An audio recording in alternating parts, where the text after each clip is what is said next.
車天狼君の確かな目を摘んできた叶えたいものすべて奪い去らっては僕をねじ曲げてくカチカチが嫌いなあいつはコケなんたら嫌って上品な言葉乗せ合って待たせたがいたせっせ中止をってせっせよく回転エゴに落ちていけ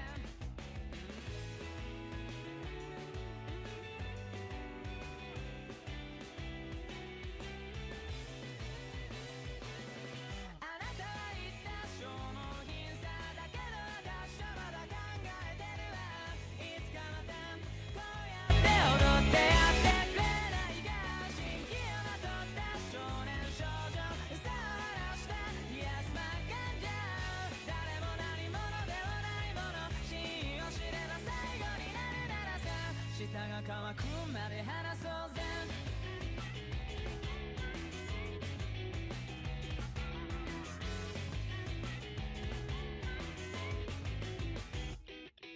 虚勢を張って自分を失った虚言を吐いて幻になったバカになって宙を舞って舌がもう壊れてしまいました純粋で透明な少年のさ感情に魔を刺してやってんのさ思い出して考え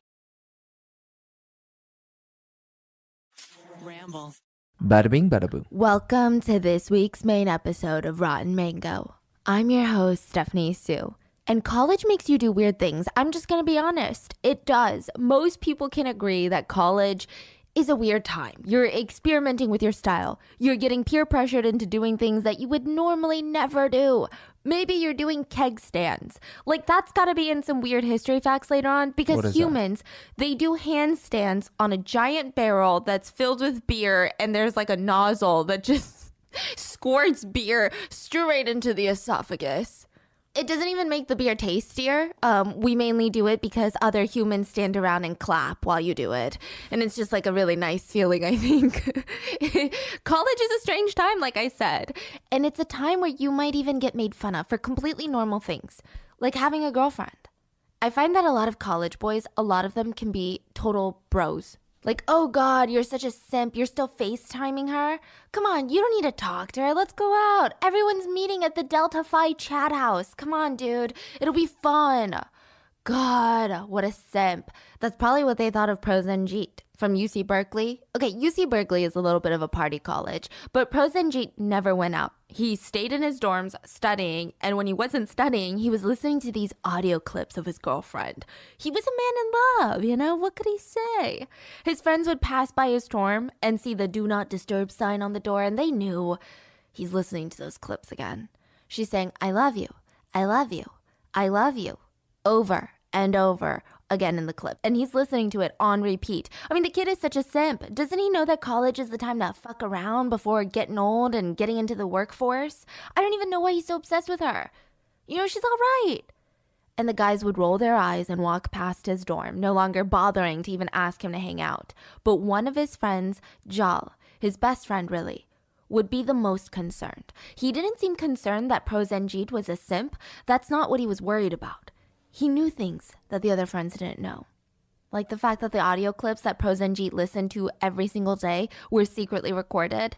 And the I love you audio that he played over and over again while smiling up at his ceiling. It was distorted. It didn't sound natural. It sounded almost like an AI or something. Jal asked him about it one day, and he confessed. He had used the secret recordings to splice and edit together the girl of his dreams saying, I love you. So he pieced together, I love you. And he would skip class just to listen to the distorted, I love you, I love you, I love you, over and over and over again. But what would happen if she didn't love him back? This level of obsession, I mean, it wasn't going to end well. So with that being said, as always, full show notes are available at rottenmangopodcast.com, but please go pick up a copy of Bad Karma by Deborah Beatriz Blum. It is such a refreshing book, if I can say that. Not in the sense that the material or the subject matter is refreshing, but in the fact that the book is so full of raw emotions. I think that the author made it nearly impossible to not feel strong feelings for the people involved in this case. I mean, every single chapter, every page, you just feel so many different emotions. The book was mainly based on interviews with friends and family members and significant contributions from Tatiana's mom. It was an incredibly tough book to get through. But in the end, this is a case that more people should know about because it was a case that changed laws in US history, like forever. Have you guys heard of the Tarasoff Law? That's usually not what it's referred to by people that are not in the psychiatric field. But have you ever wondered where the duty to warn for psychiatrists and therapists came from? So the duty to warn means that a therapist must adhere to the normal strict standards of patient confidentiality unless their patient threatens violence or harm on a third party. Then they are obligated by law to break that confidentiality and alert someone to potentially save that third party's life. It came from here. Yeah, because it didn't really exist before then. You could tell your psychiatrist you wanted to hurt someone, and there was really nothing they could do about it. Ah, I see. Okay. Yeah. So today we're talking about Tatiana Tarasoff. Dr. Moore was far from a normal therapist. Okay, he had some personal experiences in life that really cemented the way that he looked at his job.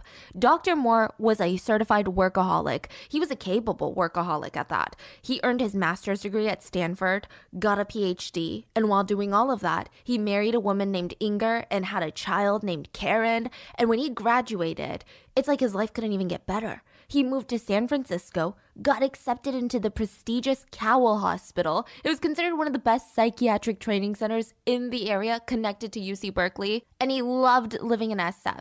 He bought this amazing home for his whole family, and his life was idyllic. I mean, anyone would be jealous of him. But as time went on, he's working a lot more, doing like 16-hour days. He would really only go home to eat and sleep, and Inger, his wife, I mean, she's like, there's no end to this. It's not just, hey, babe, let me get through my master's. Hey, babe, let me get through my PhD. This is the rest of my life. My husband will always put his career first. She felt so depressed and so abandoned and isolated. She had no one. And by the time that Karen, their daughter, was 2, Inger was not okay. She started calling Dr. Moore's office on a consistent basis to threaten suicide. And finally, one day, she carried out the threat. She fed their daughter a lethal dose of sleeping pills and swallowed the rest herself.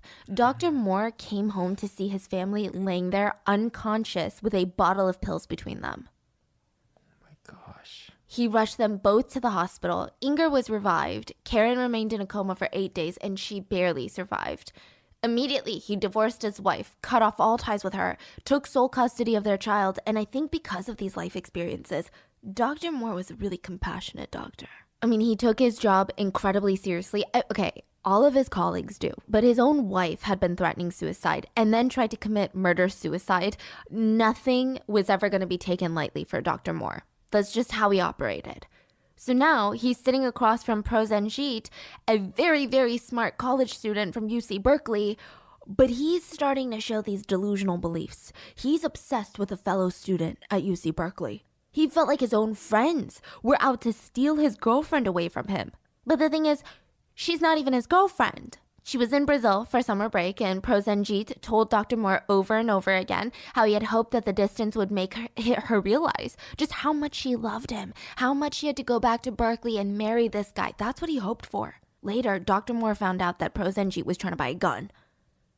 He sat down and he was like, hey, do you care to tell me why you were trying to purchase a weapon? Well, I did purchase a weapon, but it's not for hurting her like you think. I'm trying to save her. What do you mean by that? The girl is selling her body, but I believe that she can be good again. I merely want to teach her a lesson. How will you teach her a lesson? I will pay a classmate $100 to ask her for sexual favors, and when she goes to their dorm to, do the deed, I'm going to burst in and rescue her with my gun. Then I'm going to take her to my room and say, do you see what you've gotten yourself into? Don't you see that I have saved you from a terrible fate and a terrible life? That's horrible. That's a horrible plan. Like, I've heard. Yeah. I thought he was saying, like, oh, I'm going to have my friend pretend to kidnap her and I will save her. This is a bizarre plan. Yeah, this is even worse than that. Yeah, Prosenjit, do you realize what you just said? That doesn't even make any sense. I'm gonna have to ask you to hand over the weapon. What weapon, doctor? Prosenjit, I know that you have a gun, and if you don't give it to me, I will go to the police. But I've said, I'm not going to hurt her. He accused his therapist of being against him, trying to steal Tatiana away from him, just like all of his friends, just like everybody on campus. And with that, he stormed off, slamming the door shut behind him, and Dr. Moore didn't know what to do. He felt like he should tell someone, but there's like no protocol on how to handle this type of situation. When he went to his bosses, his superiors, they looked at him like he needs therapy. They're like, what are you talking about, dude? I mean, the guy just is a little bit obsessed, okay? He's in love. What do you want me to say? So against his boss's back, Dr. Moore wrote a letter to the police. He wrote, the patient's mental status varies considerably. At times, he seems rational. Then he appears quite psychotic. It is my impression that he is a paranoid schizophrenic. He is, at this point, a danger to the welfare of others and himself. He's been threatening to kill an unnamed girl who he feels has betrayed him and violated his honor. He told his friend that he plans to buy a gun and kill her with it. I request your assistance in this matter. Sincerely, Dr. Moore, PhD, clinical psychologist. In the end, Prosenjit would kill. Dr. Moore was basically forced to watch his patient unravel and plot murder. And what's crazy is that by all accounts, Prosenjit could have been a hero in today's story, but somewhere, and I don't really even know where, it just all went wrong. The scary part is you can kind of see him unraveling and becoming the villain, but like you don't really have a specific pinpoint. When I first dove into this case, I was expecting to read about this crazy childhood that you would typically create a cold-blooded killer from. I was expecting a self-absorbed narcissist, a highly disturbed individual, and I didn't really get that by textbook, if that makes sense. I mean, this is obviously a highly disturbed individual, but I don't get the typical stalker type of vibe, especially in his childhood. Like, this case is nothing like what I envisioned it would be going in. That's not to say that he's not guilty. I mean, he absolutely is, but I guess it's just not what I expected. Because Prosenjit was a victim before he was a killer. But not in the child abuse sense. He was a victim of systematic generational abuse at the hands of a classist system. You're like, what? Okay, so the Padar family was situated on a tiny, tiny little village, about 200 miles of Calcutta, India. This tiny village, okay? I'm talking a few hundred huts, like not houses, but they were called huts, just sprawled along the banks of the river. There was no running water. Children would be sent every morning to fetch buckets of water from the river. They would bring it back home so that their mothers could cook, clean, and wash themselves with it. There was no electricity. Almost every single resident took to cooking over a man-made fire that was fueled by cow poop patties. There were no lamps, no light bulbs. If you were lucky, you had like a kerosene lamp, and that was it. It was a really depressing village. It was a flat, endless view of rice farms and maybe a few mango trees here and there, but that was it. There was no internet connection. The only connection with the outside world was this small dirt highway, but none of the residents used it. Because if you live in this village, you usually stay there. You don't really go anywhere, physically or in life, and it sounds depressing, and it is, because the village was the village of untouchables. If you've never heard that word in like a socioeconomic context, it sounds kind of good, like, oh my god, they're untouchable, they're so great that you can't even touch them, you can't even be near them. It sounds like they're better than everyone else, right? Mm-hmm. No. So in older Hindu belief, being an untouchable meant that you were the slum of society. You were almost less than human.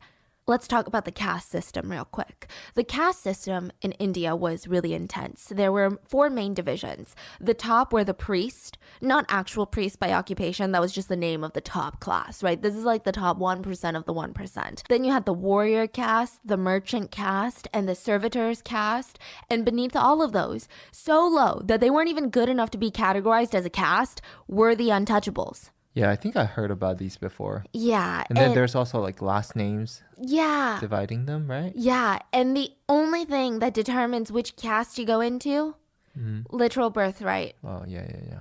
Like, has nothing, nobody asked to be born, and yet here you are living your lives bearing the consequences or the benefits by who you are born to on a daily basis. The untouchables were destined for a lifelong existence filled with just pure misery. The untouchables would be assigned to the most degrading jobs imaginable: carrying off the dead, cremating remains, sweeping, scavenging, tanning the skins of dead animals and eating their flesh, clearing latrines and disposing of human waste. That was the life of an untouchable.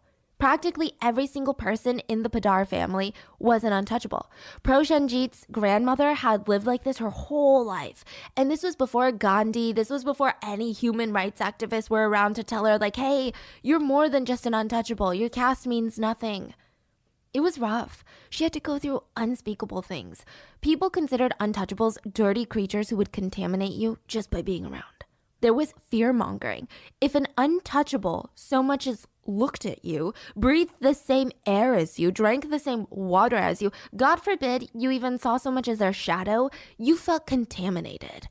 Unbelievable. Yeah. For this reason, they were all banished to live in these little villages away from the higher castes. The untouchables were only allowed into neighboring cities when the higher caste slept so that they could perform all the dirty work that nobody else wanted to do. Prosenjit's grandma remembered working for a family where she would have to go in while they were sleeping to clean their bathrooms. She wasn't allowed in the kitchen because food was being prepared, and even just her presence in that room would, quote, dirty the food. And to make sure that she was never seen, visually seen by her employers, they made her bang on a small tin drum as she walked around their house. Can you imagine what that does to someone's just psyche? Thankfully, times are changing and have changed, and it started with Prosenjit's dad. So his dad was really smart, naturally gifted, and he was the first untouchable in the entire district that learned how to read, which is insane. Okay, it wasn't actually against the law, but it was against like all the rules. Prosenjit's dad went up against all odds and started going to school, but he wasn't allowed inside. You're like, what? Okay, so the teacher was one of the most progressive teachers in the area. This is what they considered progressive. He was actually risking his own career for Prosenjit's dad. He let him sit outside on the dirt next to the classroom window to eavesdrop and listen to the lessons. He never got any books like the other kids. He never got anything. He was just allowed to eavesdrop, basically. This makes me feel so guilty of all the times that I hated going to school. He learned everything on the dirt outside of school. And because Prosenjit's dad did this, he was the first in the family to get a very respectable job. He worked as a court inspector in the magistrate's office in West Bengal, and he made enough money to make sure that his kids had more than he did.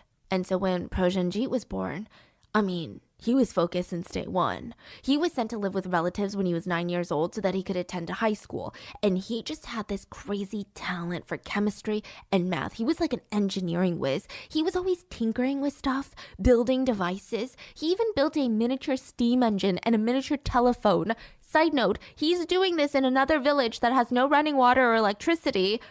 Listen, I have Google and I still don't know how to build a mini steam engine. I don't even know what it is. This guy is so skilled at what he's doing, and at 16, he applies for the Indian Institute of Technology, the best engineering college of all of India. Competition there, cutthroat. Every year, about 80,000 students apply, and only 1,200 students get in. Against all odds, he was accepted. Wow. And around the same time, after Gandhi, laws had changed to benefit the scheduled caste, the untouchables, so Prosenjit could attend. He was the only untouchable admitted, and he would graduate second of his class. Second. And this guy was driven. What he really wanted, though, was to move to the U.S. That had been his dream since he was a little kid. Growing up, a lot of people around Prosenjit looked at America with literal star-spangled banners in their eyes. And this is, a lot of people still do. I'm always reminded of this because living in America and being American, we're like, America, what's going on with our country? And then I go to Korea, and even in Korea, people are like, wow, you're so lucky to have grown up there. Yeah. That's crazy. Like, I think, I try to tell you every day. Yeah, he does try to tell me every day. Even now, with everything going on in U.S. politics, people would still die to come to America. And so with Prosenjit, that was him. I think it's a bit of a promised land to people where anything is possible and dreams can come true. And yeah, there is a chance of that, right? So he's like, let's go to America. But it's not going to be easy. America's not handing out visas to everyone. So he's got to get into college here. Then he's got to get a student visa. Then he's got to make the money to get to America. He took a chance and he applied to UC Berkeley. Not to be like a school snob. UC Berkeley is incredibly hard to get into. Even the locals. It's hard to get into as an American. It is consistently ranked the #1 public college in the U.S., not a private college, but a public college. Really? Wow. It is an incredible school. Like, people work so hard to get into UC Berkeley. It's an incredible feat to just even get admitted, even as an American, and even more so for Prosenjit. Like, once he gets in, his dad went out, got a loan, $10,000. That's the loan. To give you some context, his dad only made $2,000 a year. 5 years of his whole salary, not including how much he needs to just survive and take care of the other family members. He was like, I gotta make this happen. My son got into UC Berkeley. And this sounds like the beginning of a motivational podcast, like a TED Talk. And it ends with Prosenjit graduating and starting his own unicorn tech company. Like, that's what you're imagining, right? He would have repaid his whole family, moved them to the States. But that didn't happen because he would meet Tatiana and then he would kill her. But we're getting ahead of ourselves. So he moves to America, to California. And like a lot of immigrants, I mean, he's expecting like a super futuristic society where everything is clean and the cars are like flying basically. And everything is modern and everyone is thriving. And then he gets to California and he's like, guys, is that a white refrigerator? Like, what's going on? America's great, but it's just not exactly what he imagined. It's not like this crazy futuristic land. Like, a lot of people are suffering in America. But he's like, you know what? It's fine. At least classism is gone. You know, America doesn't have a caste system. Gone is the stigma of being an untouchable. That's not really what happened. Because Prosenjit landed in the beautiful free country and immediately he started experiencing different types of discrimination. Like nationalism, racism. Yeah, classism was still here, so it's pretty rough. But he's like, you know what? It's fine. I'm going to be something. I'm going to make something out of myself. I'm doing it for my family that's back home. My little siblings. My dad can't take out more loans for them. It's up to me to graduate, get a job, and fund all of their educations. He's a man with a mission. And he didn't even have a lot of friends in India. He was just a very shy person. So yeah, when he walked up to groups of people in America on campus and they all either ignored him or they were very short with him and waited for him to walk away, it bothered him, but it didn't really bother him that much. He just kept to himself. He would carry around some sort of mechanical contraption with him everywhere that he went. He would tinker with it. So fine, nobody talked to him. He would play with his gadgets. He was able to assemble a sophisticated sound system, tape recorder, a portable burglar alarm, a remote-controlled cigarette lighter, a telephone answering device. I mean, this guy is so smart. This is what he's doing in his free time, on top of a heavy course load. Fascinating. I don't even know how my brain would even start to create that. Eventually, he even got interested in ship design, and he started commuting 6 miles to this former World War II naval base that was now like a Berkeley student training ground and research facility. He starts going there, and it sounds super cool and futuristic. It was not. It was not an aesthetic facility. It looks like it hadn't been cleaned or even maintained since World War II. It was a pretty dingy place. Everything was caked in sea salt, and everything just smelled rusty in there. But he freaking loved it. He even loved the 40-minute commute on the bus. In India, he had never been inside of a vehicle. And now he was constantly staring at the window, daydreaming, just soaking it in. He loved working on any sort of broken machine. I mean, he loved it all. Now, technically, he was not supposed to touch any of the old propellers in the workshop, but there were no rules that he couldn't touch it either. So he would stay behind while all the other students left, and he would work on the propellers. He just wanted to get one of them working again. But most likely, none of them had worked since World War II.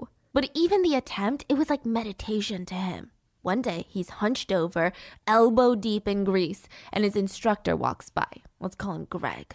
Greg had been running the field station for 5 years. He's a 45-year-old dude, and he's one of those macho chads. He loved to shit on all the Berkeley kids.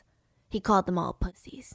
Why? Because none of them went to war. They're sitting there with their textbooks, but you don't really know the world until you go into a world war. That's his thing. He feel like every man should be in the army, join the Navy, get yelled at nonstop. That's what makes you a man, not some freaking degree piece of paper bullshit. He would nonstop complain, kids are so soft these days, too damn soft. All brain, no muscles. I feel like I'm babysitting wimps in here. He was exceptionally hard on all the POC students. Yeah, he referred to Prosenjit as Little Hindu, which is incredibly racist. He was probably the hardest on Prosenjit than any of the other students. He would throw around passive-aggressive remarks, microaggression after microaggression, and Prosenjit never responded. Ever. And that pissed him off. He wanted to get a reaction out of him. But Greg, think about it, okay? Try growing up as an untouchable and see if you care about some random balding teacher's snide racist comments. He didn't care. So one day, Prosenjit is messing with the propellers after all the other students had left, and he heard a voice behind him. What the devil? It was Greg. Oh, sir, I was just restoring the propeller and the dynamometer. Oh, really? Were you now? Yeah, sir. Whenever I find a broken down machine, I feel like I must rehabilitate it. We're not going to rehabilitate that frozen piece of shit. Prosenjit just smiled and kept working. Greg turned and walked out smirking. I mean, it was no good. If someone was going to fix that thing, they would have already fixed it. Berkeley students and their confidence, these all brains, no muscles pussies. He's thinking that. And he walks away. Oh, and he also called out, "Shut out the lights when you're done." And he left. A few weeks later, Greg is in his office and Prosenjit comes in. Sir, could you spare a moment? For what? You remember previously I was keen on fixing the propeller housing? Well, it gave me a good deal of trouble and I would like if you would come take a look at it. Greg got up and walked over. I had another bash at it and please, Greg, if you could observe. And Greg watched, waiting for nothing because let's be real, it was a useless frozen apparatus. But after a few seconds, to his amazement, the useless frozen piece of junk was now a brand new propeller. The blades were spinning with ease. Greg said that this was the best mechanical engineer he had met since he was in the Navy. He patted him on the back and he said, "How about some lunch, kid?" Oh, no, it's fine. It's necessary for me to log the results of the test now. I have a few more things that I need to clean first, besides. Bullshit. We're having lunch. So he likes him though? Yeah, and that's how the two of them would form a very unlikely friendship. Every Tuesdays and Thursdays, they would bring their lunch out to the docks and watch the cargo ships being offloaded. Well, they ate their lunch. What a story. Yeah. What a friendship. Wow. And Prosenjit was still shy, but Greg didn't care. In fact, Greg liked that he didn't have to share the talking time. He talked nonstop about his macho days in the Navy, and Prosenjit listened. But he did gain something out of it. For the first time ever, he felt an interpersonal bond with an American. And he felt like, if I can win over one American, I can win over America. I can be accepted by America as a whole. So he starts feeling more comfortable, more confident, and through his confidence, he starts deciding to be even better at school, putting in more effort with his presentations, getting to know his teachers. I mean, he was really coming out of his shell. He was even trying to make friends at his dorm. So his dorm was called I House for International House. A lot of the international students live there. You know, it's filled with them. But it was also located in the middle of Fraternity Row. So people said it was kind of interesting because the international students were most of the time consistently a lot more academically focused because, you know, they went through a lot to get here, to get into UC Berkeley. And the middle of Fraternity Row, there would just be like drunk dudes everywhere, and I House would be like dead quiet on the weekends. Like it would be really, really quiet. It was not a party house. It was rather calm. Okay, for example, they had functions. Every Friday, the dorm would host dances, but it would be a traditional folk dance from around the world. So instead of like... Parties. Yeah.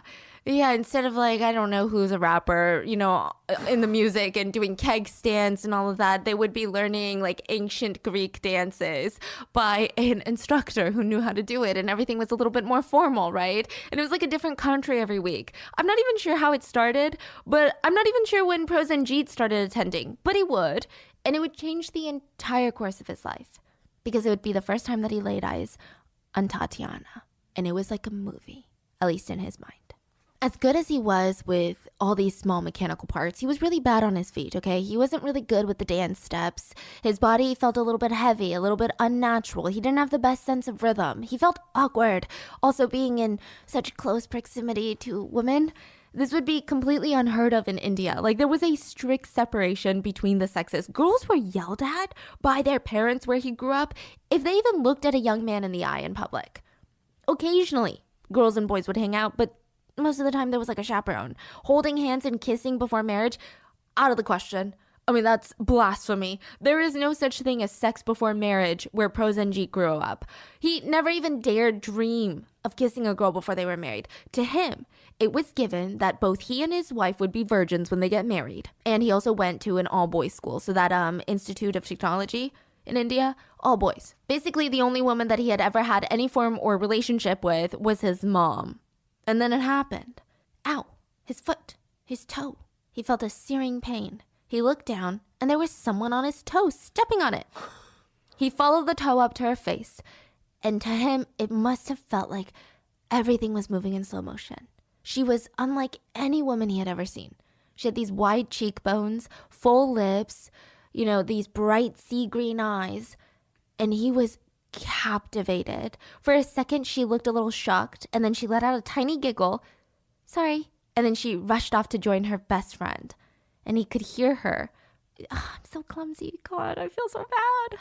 From first glance, he was completely captivated by Tatiana Tarasov. For the rest of the dance, he couldn't keep his eyes off of her. I guess it would only make sense now to tell you about Tatiana Tarasov. Her parents call her Tanya, and she had an impressive upbringing too, similar to Prosenjit. So her dad, Vitaly, had a rough life growing up in Russia. So both of these are immigrants. He was working manual labor since he was a young boy. He married a woman named Lydia. They get married, and the two of them, they start daydreaming. Let's move to the US. Come on, we got this. It's not easy to get visas. I mean, they're barely making ends meet. What excuse do they have to get a visa into the greatest country of the world in their eyes at the time? Somehow they end up in Brazil. And then from Brazil, America.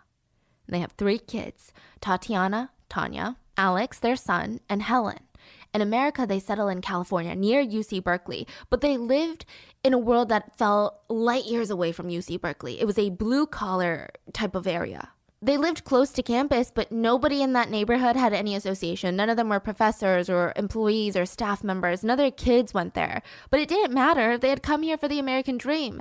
And Vitaly, he's like, I'm a hardworking man. I'm going to set up an auto shop. He's a car mechanic. He finally gets enough money, sets it up with a business partner, and then it just goes to shit. He's a really good mechanic, like a great one, but he was not a good businessman. They went bankrupt, and he was depressed. He resorted to drinking all the time. He wasted the family's money at bars. He would drink to the point that he was incoherent. His kids would regularly find him passed out on the couch, and he was so moody, and he was so unstable. He was like a tyrant in the house, especially with Tatiana, his first daughter. He was like super possessive over her. Like, I get it, this is his baby girl, but he's a bit ridiculous. He would act more like a possessive boyfriend than a father. You're like, what? How? Okay, so he would get jealous at the idea that she was talking to boys. And if he suspected that she was talking to a boy, he would sneak into her room while she was at school and look for proof. He would rummage through her desk drawers and trash, looking for some sort of letter or a note or something. He was constantly accusing her of dating someone behind his back. And he would scream at her, "You're the reason that I drink." Okay, let me tell you about what happened during drama club. This is when Tatiana was in high school. She's now in college, but senior year, drama club. After a school play finished, she's like, I'm going to stay after and help clean up. Then she hears this commotion. Kids are freaking out. A girl's face is like tomato red. What's going on? There's a guy outside creeping around in the bushes. He's like shining a flashlight through the windows. Where's the drama teacher?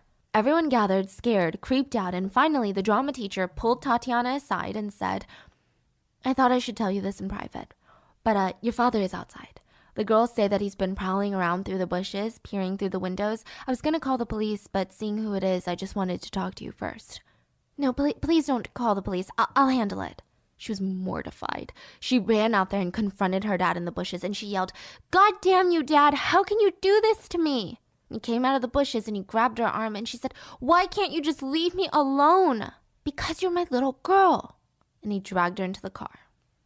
Listen, Tatiana's relationship with her dad was really complicated. On one hand, she felt super close to him, more close to him than she felt to her mom. Whenever she saw him being vulnerable or hurting, she desperately wanted to comfort him.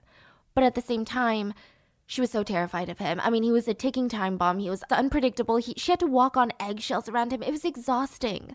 Vitaly would later say that he and Tatiana were like soulmates, which is a very odd thing for a father to say.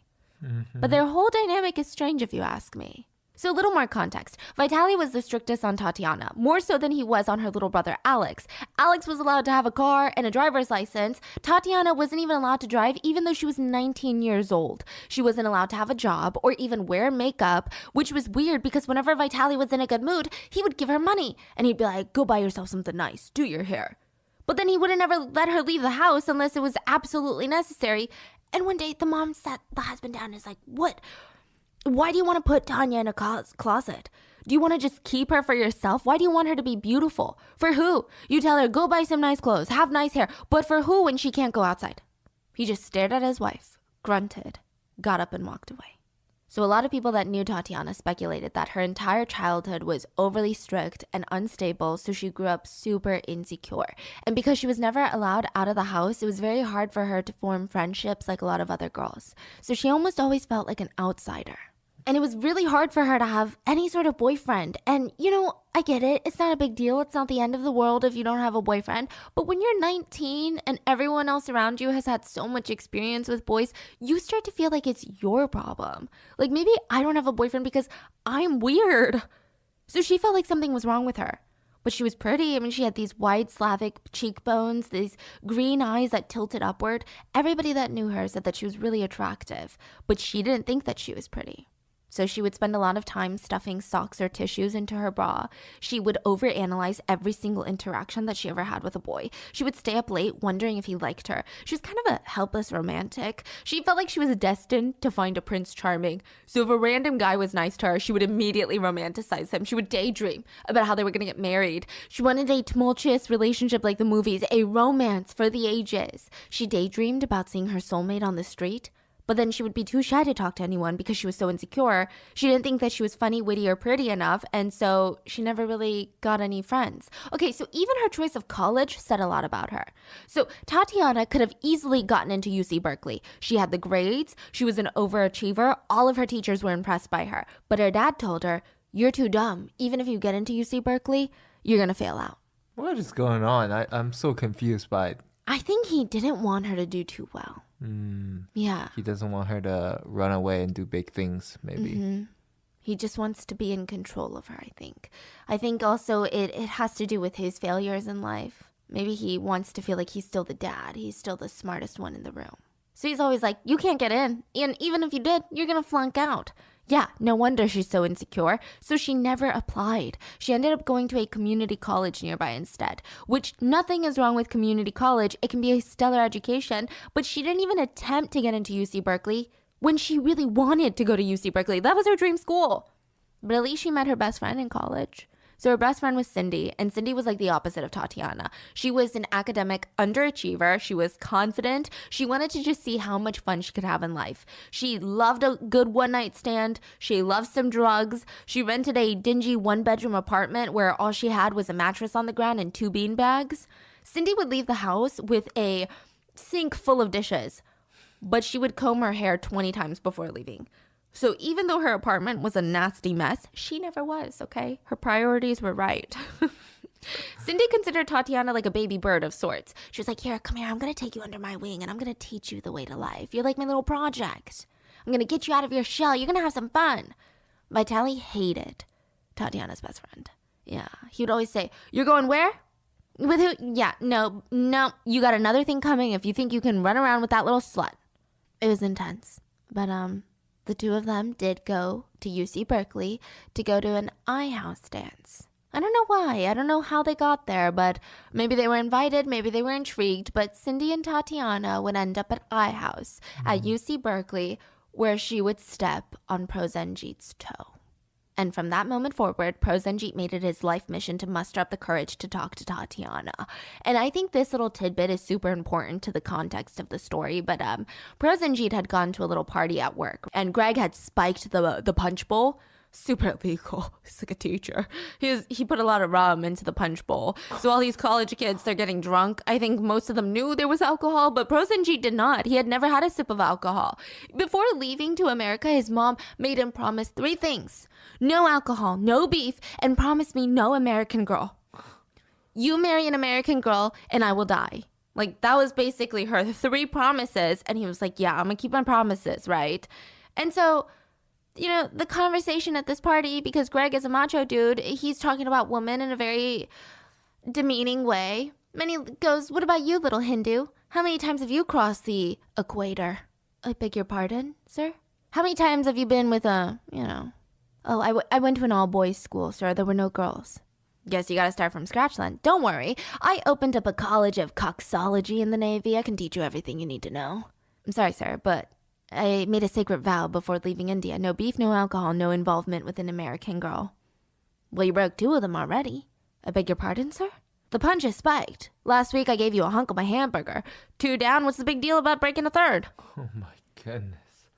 The more Prosenjit thought about it, the more he realized he did want a relationship with Tatiana, the girl that had stepped on his toe in the dance. I guess I would like a relationship. Relationship, my ass. A relationship is the one thing that campus chicks don't want. They'll jump in the sack before they even know your name. All you want is a quick in and out. Don't you worry, little thing, though. I'm gonna help you get laid. And I don't know, maybe this conversation or the helpful tips that Greg gave, Prosenjit had the courage that he needed. Because at the next dance, he walked straight up to Tatiana. Miss, do you remember me? No. The night at the dance 2 weeks ago, you stepped on my foot. Oh, okay, sorry. You are American? Yeah. By what name are you called? Tanya. That's a beautiful name. Thanks. So Tatiana had to practice Prosenjit's name multiple times before she got it right. But honestly, it's not like she was super engaged in the conversation. The whole time she kept glancing at the door to see if Cindy would be joining her. There was so much that she wanted to talk to Cindy about. But Tatiana knew. Cindy told her on the phone earlier, hey, I think I'm going to go meet up with this boy. If I don't, I'll come to the dance. But if I do, just know that I'm hanging out with him. Tatiana really needed her right now. She had gotten into a huge fight with her dad. She caught him going through her trash again. She was just so frustrated. And once the dance started, she realized that Cindy was not coming. Cindy was out with a boy. Something that Tatiana wanted to do. And so she couldn't help it, but she starts feeling these tears streaming down her face. And it's not like she's not happy for her friend. She was just at a really low spot and she was desperate for company. She wanted to not feel so lonely for once. And she looked around and she thought, about that nice guy. She went to the little receptionist and said, do you know, is there a guy named Prosenjit that lives in this dorm? Yeah, 607. Okay, thank you. And she starts making her way to his dorm room. He had no idea that she was coming. And in fact, their lukewarm meeting earlier probably discouraged him and he went back to his room pretty quickly after the dance. And she knocked. Prosenjit thought it was his good friend Jal, another Indian exchange student. And so he said, just walk in, it's unlocked. It wasn't. So Tatiana heard grumbling and then the door swung open and the look on Prosenjit's face, you could have thought that the president showed up at his door. How are you? Oh, sorry, I thought you were, someone else? Were you expecting someone? My friend Zhao. I think the fact that Prosenjit was so off balance just by her presence, it started to give her a bit of confidence, right? She felt like she had the upper hand. Well, are you going to invite me to come in, sit down? We're friends, right? I thought you wouldn't mind. Yes, please be comfortable. I'm honored that you would pay me a visit, only it's so messy. Sorry. The room was not messy. It was super clean. Like, it was obvious that Prosenjit was like a fanatic for organization. He had his tools hung up on these tiny hooks. Electronic parts were arranged in compartments. Technical books with random titles were lining the shelves. The only chaos was his workstation where he was tinkering with something. I'm so sorry. Generally, my room is not so messy. You call this messy? You've got to be kidding me. It's so clean. I'm building a ship model. And he showed Tatiana his miniature ship model, and it was so detailed. She studied it in fascination. Wow. Honestly, I've never seen something so perfect. So you're telling me you made all of these? Yes. You're really smart. You should try to market these. I bet you can make a fortune. Prosenjit got more shy with her praise, but also the fact that she was laying on his bed, he tried his best to not look directly at her. He wanted to be respectful. And after this impromptu meeting, Prosenjit asked Tatiana if they could meet again for a real date this time. She agreed, but she wasn't really excited about it. Like, she really tried to brush off his request. So she said yes, but she didn't give him her number. She was like, my name's in the phone book. There's only one Tarasov. Call me, I guess. And then she left. I think Tatiana was really hoping that he wouldn't follow through with the invitation. She just appreciated him for keeping her company at this time. She had like no intention of dating him. And then the next day, she gets a call. He said that he bought 2 tickets to the movies next weekend, and she felt super pressured to go. He had already paid. What excuse could she make? So for the next week, while they wait for their first date, Tatiana tries to come up with any good excuse. Sorry, my dad. No, that sounds dumb. I'm sorry, I have family emergency. No. Sorry, I have really bad menstrual cramps and...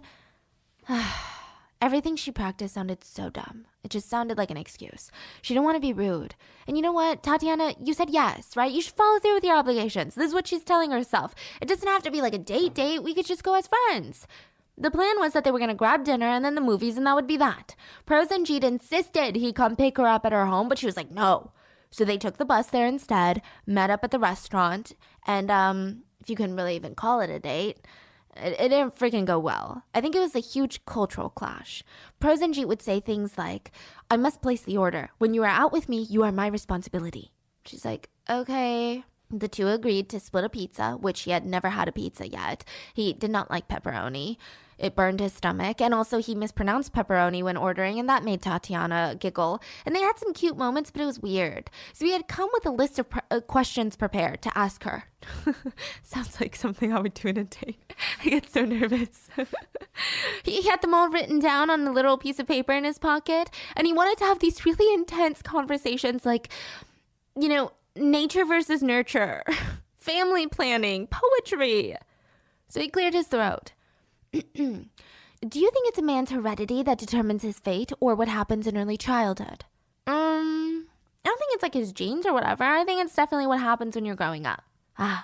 That's quite different from the philosophy of my country. Where I come from, there is a belief that the child must become what his parents are and the ancestors before him. Well, what if you don't like what your dad does? Generally speaking.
Kok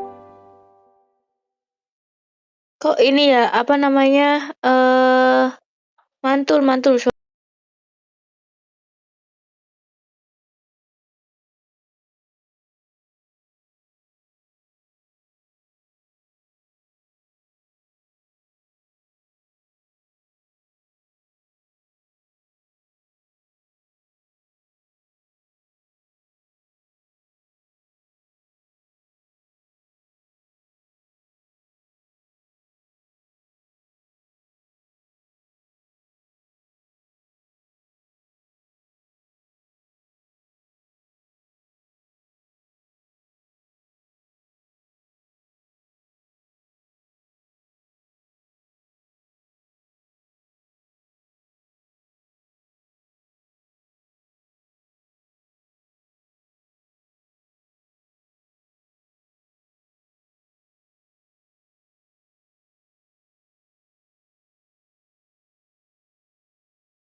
One does not have a choice. That's awful. I don't think I could do that. Prosenjit was super happy with her answer. Side note about Prosenjit, he was not progressive. He was not like a woke person, but this validated that him being born an untouchable didn't mean that he was untouchable in America. So to give you some idea, Prosenjit just strikes me as someone who would not have a problem with the caste system if he had been born higher up. He definitely doesn't have an activist in him, that's for sure. He only hates the system because he got the shitty end of the stick. He just wasn't that progressive. To give you an example, when the pizza came, Prosenjit was shocked that Tatiana did not place a slice on his plate before taking a bite. Women were supposed to put food on the man's plate before they even thought about taking a bite themselves. He didn't comment on it, but he did feel insulted. And he hated the pizza. It was greasy. He thought the date was not going well until Tatiana asked him, "So how come you came up and talked to me at the dance? You look like somebody that I knew from India." "Oh, like a girl from the past life or something type of thing?" No, like a girl from my village type of thing." "Well, maybe we did know each other in a past life and I've come back to hunt you." She starts laughing, and she meant this as like a literal joke, right? But he thought, if she's thinking that there was a connection between them in a past life, surely that meant that she thought they were soulmates. But then at the end, Tatiana opened up her purse and loudly asked, "So what do I owe you?" And he was embarrassed. The idea of her paying for her portion of the meal was embarrassing, but the fact that she was asking so loudly in the restaurant made him even more embarrassed, and he said, "Please, please, no, it's my pleasure." And then during the movie, both of them rested their arms on the armrest, and at times their skin would touch. And that was more physical contact than he had ever had with the girl. And the fact that she didn't pull her arm away, that was encouraging. He couldn't even focus the whole movie. He was just so focused on how close their arms were together. To Tatiana, this wasn't even a date. She didn't find a romantic attraction to him at all. In fact, this date solidified to her that they were just friends. But to Prosenjit, he was encouraged, he took the date seriously, and Tatiana's comment about them having a connection in a prior life, that was a sign. He basically thought that they were betrothed, that they were going to get married. Also, for more context, Prosenjit was raised to believe that you go straight into marriage and love comes after marriage. He had grown up with the conception that he was going to be in an arranged marriage, that his parents would decide for him, right? So after this date, he wrote a letter to his parents basically being like, "Hey guys, maybe you should hold off on finding me a wife in India because I met someone. She's not American per se.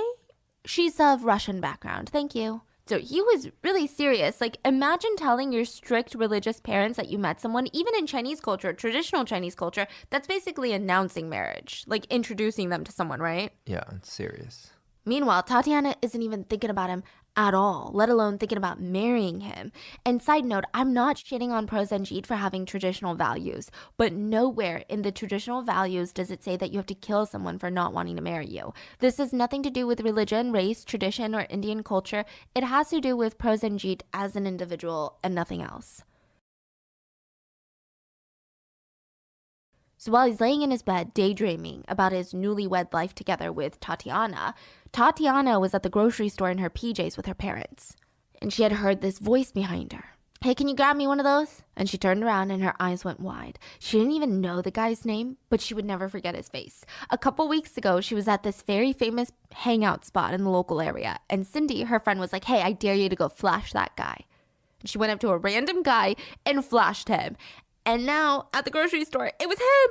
And she was so embarrassed. Her whole face went red, and she didn't know what to say. He's like, oh shit, sorry, I was just wondering if you could pass the milk. I didn't mean to be rude. Oh, sorry, I didn't think I would ever see you again. Huh? The time at the Med? The Med?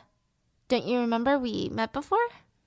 He did not remember, like not even a little bit. Oh, we met before? He didn't remember the flashing? No.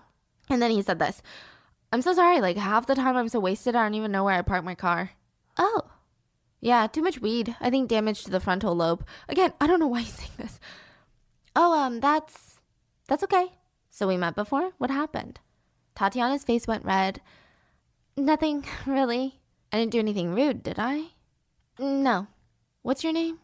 Tanya Tarasov? I'm Jeff Flanders. And that was how Tatiana found herself crushing on Jeff Flanders. And for the next few days, Tatiana was hoping, praying that Jeff would look her up in the local directory since he knew her name and find out her home phone number to call it. Yeah, back then it was really easy to get people's numbers and addresses. It was a crazy time back then. Okay, so every time the phone rang, she would dive to catch it. Hello? Oh, hello. Thanks for a jolly good time. Who's this? It's Prosenjit? Tatiana was super disappointed, but he didn't get the hint.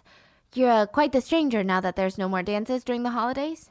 Yeah, I was tired of those dances at iHouse anyway. Really?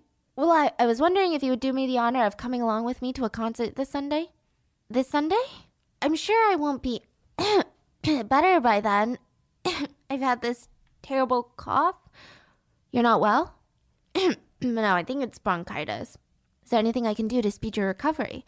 No, nothing at all. I think I'm just going to stay in bed and rest. But, yeah, you should go with somebody else. No, trust me, it's no bother. If you're in bed, I can grab something for you. I can bring you, I don't know, maybe a box of sweets? No, seriously, thanks, though. If I feel better, maybe I'll see you around at the next dance. And she hung up. The last thing Tatiana was thinking about was another iHouse dance, but Prosenjit did not get the hint. He laid there thinking about how sick Tatiana must be and how he felt like this was his chance to show himself to be a worthy husband.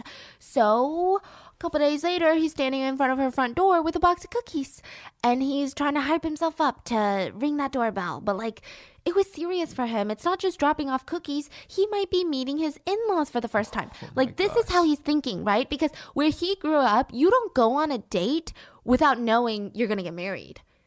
There's like no such thing in his village of casual dating. There's no like exploring your options until you find someone that you really click with. It's just like you go on a date, you're basically married. So he's like, these are going to be my in-laws. I got to be really careful. He got so freaked out by meeting his in-laws. He put the box of cookies down on the welcome doormat, rang the doorbell, and he started running down the driveway. And in the driveway, there was this car parked. And I don't know whose car it was. It could have been the dad's. I'm thinking it was Alex's, the son's. It was unlocked. And something had caught his eye on the seat. And this sudden urge came over him. And as quickly and as quietly as possible, he opened the door, grabbed a piece of fabric, shoved it in his pants pocket, and ran full sprint to the bus stop to go home. Wait, he opened the car door? Yeah. That was parked, that wasn't locked? No. And then grabbed something out of it? It wasn't until he was back home in the safety of his dorm that he pulled the fabric out from his pants pocket, and there in his hands were Tatiana's red polka dot bikini bottoms. What? And he sniffed it. It mainly smelt of chlorine, but this would be a constant reminder for his love for Tatiana, even though he had only interacted with her like 3 times in his entire life. So, the next time they ran into each other at an iHouse dance, you know, the ones that Tatiana vowed to never go to again? Mm-hmm. Well, it was New Year's, and she didn't have any other plans, so it was either this or sit alone, and this seemed less depressing.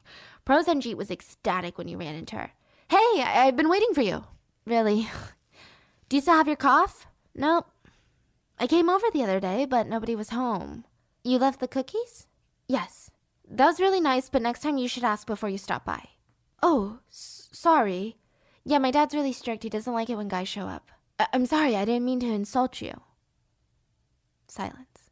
A lot of people are going on vacation for the winter holidays. Maybe someday you can visit my country. Yeah, maybe. The best time is after winter time when the monsoons are over. If you go, you will be a guest at my family's house. Thanks, but I don't think that's going to be for a really long time. Well, one never knows. More silence. And while Tatiana tried to show him that she wasn't into that conversation, he just stood there, waiting for his next opening. He was just staring at her. Not even just standing next to her in silence, but like full-blown staring at her. And so she said, please, if you keep staring at me like that, I'm gonna go crazy. I'm sorry. No need to apologize, just don't look at me like that. I'm gonna grab something, I'll be right back. Instead of being right back, Tatiana used this as an opportunity to leave. Prosenjit waited a very long time for her to come back. And when it was clear that she wasn't, he ran the conversation over and over in his head. What did I say? Was it something the way I said it, maybe? Was she sensitive about something? Maybe, was she upset? He couldn't think of a single reason why she would be upset by that conversation. So the next day, he called Tatiana to clear the air, but instead her mom picked up. Oh, sorry, Tatiana's not home. Called again. And he had no idea that Tatiana was on the other side of the phone whispering to her mom, no, just tell him I'm not home. Prosenjit continued to call till finally Tatiana picked up and immediately he started apologizing to her that they were separated at the party. Well, I ran into an old friend and they wanted to leave, so I couldn't really say bye to you first. Sorry. He really wanted to ask if it was a guy friend or a female friend, but he was just like, when can I see you again? I don't know. How about Friday night? Sorry, I made other plans. When? Then? Friday? Yeah. What about coffee tomorrow? I can't. I have to do something at Sproul Hall. I can meet you there. I don't know. Please, it would be nice to see you again. Tatiana felt worn down, exhausted. She agreed, and they were to meet 3 p.m. at Sproul Hall. So Prosenjit rushed to meet Tatiana, who was holding this big envelope in her hand. Tatiana, I'm so happy we could meet. Yeah. What kind of business brought you here? You don't even go here, right? This. And she motioned to the envelope. It's an application to get into Berkeley. Oh, I didn't know you wanted to attend Berkeley. Okay, so in side note, in India, in the areas that are not as privileged, and this applies to all over the world, let's be real, but women are not as educated. Parents don't find it as important to educate the girls, right? That's how he was raised. That's how he was brought up. And he said, oh, the curriculum here is very rigorous, especially for a young lady. Why would it be harder for a girl? It's not any more difficult. It's just that women do not need as much education as men. And she stopped dead in her tracks. I can't believe you just said that. No. I only meant that you need to be prepared for a very intense curriculum here. Silence. You seem kind of down today. Well, I'm not. You should be happy. Be smiling, you know? I hate it when guys tell me to smile. Silence. And then Tatiana, as she was walking, turned and said, you really think I'll flunk if I get in? No, of course not. That's not what I was saying. I didn't mean to say such a thing. My grades are good enough, you know? Yes, Tatiana, it's clear that you have the aptitude. My dad doesn't want me to go, though. And now Prosenjit felt powerful. He felt like he had the upper hand. She was in distress and he could help her. So he gave his advice. In my case, when I first spoke about pursuing higher studies in the United States, my mom was very skeptical. She said that I was a little kid dreaming about millions while sleeping on a mattress made of leaves. But all you need to do is trust in yourself, Tatiana. You really think so? Yes. Even if my dad thinks I'm not smart enough to be here. He's probably just scared of losing you from home. That's how it was with my mother.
but Berkeley is close to your house.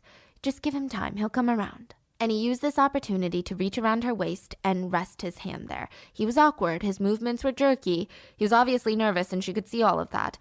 And I think she tried to turn him down in the nicest way possible. And she put her arm around his waist, gave him a quick squeeze, and pulled away and said, "You're a really good friend, you know?" To Prosenjit, he didn't feel like he was friend-zoned. He felt like this was the first meaningful interaction that they had ever had. He would think about this for weeks to come. Meanwhile, Tatiana would find Jeff Flanders' numbers in the phone book and call him, see if he wanted to hang out, maybe go to dinner, a movie. But he's like, no, let's just Netflix and chill. So she went to his house, lied to her parents, said that she was spending the night at Cindy's, but instead she spent the night with Jeff. And in the morning, he was a pretty good gentleman, okay? He made breakfast, made some small talk before Tatiana offered to leave, and he even offered her a bag of weed on the go. She declined, okay? And she tried to come up with another excuse to see him again, but it was clear to him this was a one-night stand and he would never call Tatiana back. And she was really impacted by this, by the fact that after what she thought was a meaningful interaction, she was being treated like a booty call. She picked up every single phone call at home, hoping that it was Jeff, but it was always Prosenjit, and she always made up some excuse that she was sick and she couldn't go. Tatiana felt frustrated. And now, some of you might think that when Prosenjit stole her bikini bottoms, that crossed the line, which he did. Don't get me wrong, but I think what he did next is more insane. He had this nagging suspicion that Tatiana was lying about being sick, so he went to her house, hid in the bushes, literally he skipped class to do this, waited till he saw Tatiana leave her house in jeans with her hair done, looking like she was going out, followed her for 4 blocks until she was stopped at the bus stop. Good day, huh? I'm happy to see that you've recovered. Oh my god, what are you doing here? I was close by visiting the hardware store. All the way over here? Yeah, it's not that far. Besides, I needed a particular tool that was very hard to find. Oh, yeah, well, still a little sick. Do you mind if I stand waiting for the bus with you? It's a free country, I guess. I thought you were too sick to leave the house. Yeah, but I still have errands to run. Then the bus came. They both boarded. Sorry I can't hang out. I'm in a rush to go meet a friend. No, I understand, Tatiana. I'm on my way somewhere too. Who's your friend that you're meeting? No one you know? A friend from my house? No, what makes you think that everyone I hang out with lives in my house? Is it a boy or girl? What difference does it make? Well, I have something urgent that I need to talk to you about. Urgent? Yes, I've been waiting for a few days to talk to you about it. Okay. My mother has been urging marriage. Marriage? Who are you marrying? I do not know. It will be arranged. Here, please take a look. And he handed her a wad of papers from newspapers called Times of India, and there was a matrimonial section where there were photos and descriptions of women, and his mother had circled a couple of names. Tatiana read it out loud. Beautiful, convent-educated East Bengali girl, 18 years old, good for well-established electrical engineer, 177 centimeters long, fair complexion. Wait, is this like a possible wife? Yes, there are only so many to choose from. My mother had made some selections. Your mother? Like, you mean your mom's gonna decide who you marry? Parent-planned marriage is a custom in my country. Oh my god, that's so dumb. Prosenjit was offended. He snatched the papers from her. And it's not for you to speak disrespectfully of my mother. Sorry, I'm not saying that your mom is dumb. I don't even know your mom. I thought it was a weird custom, that's all. Sorry, I wasn't putting your mom down. Well, in my case, there will be no trouble fixing up a match. I will be in much demand. I'm sure you will. But what about love? Don't you ever think about love? Love comes after marriage. Okay, well, if that's what you believe, then you should just get married, I guess. But I cannot, Tatiana. I've already committed myself to you. What? You don't even know me. I know you well enough. No, you don't. Wait, are they on the bus talking? So at this point, they've gotten off the bus and they're like walking near campus. And she's like, no, you don't. It's you that I want to marry. Listen, we're friends, good friends. But right now, the last thing on my mind is getting married. I can't go on like this. And he separated himself from Tatiana and started heading in a different direction. He had hoped that she would run after him or stop him, but instead, when he finally looked back, she was long gone. Under normal circumstances, Prosenjit was the type of student that liked to use any break to get ahead. But instead, now he was spending every single second in his dorm sulking about Tatiana. And when he went to class, he only half listened. He stopped showing up to work at Field Station. It's like everything that was the center of his life earlier, he lost complete interest in all of them. And so after a while, it seemed like Prosenjit was about to move on. But, okay, so listen, I know a lot of people might judge Tatiana for this. for what she's about to do next. And sure, you could argue that she was stringing him along or toying with his emotions or that she didn't care how he felt. But honestly, she could have acted differently, yes. But nobody is perfect. Like, haven't we all done things in our lives without considering other people's feelings? Like, we've all been selfish before. So when Tatiana was at a low point in her life, Jeff had never called her back. She felt really insecure and incredibly lonely, and she just wanted some comfort. And it wasn't right, but she asked to meet Prosenjit again. And he met her at a gas station where Alex worked as a car mechanic, I guess just in case she needed backup. And they had some conversations about, what had happened. And she's saying, let's give it another try as friends, And before Prosenjit could respond, Alex's voice rang out from under the car. Fuck. And they rush over, and Alex, the car mechanic, is super frustrated. He didn't understand why the car wasn't working. And so Prosenjit is like, maybe I can be of assistance.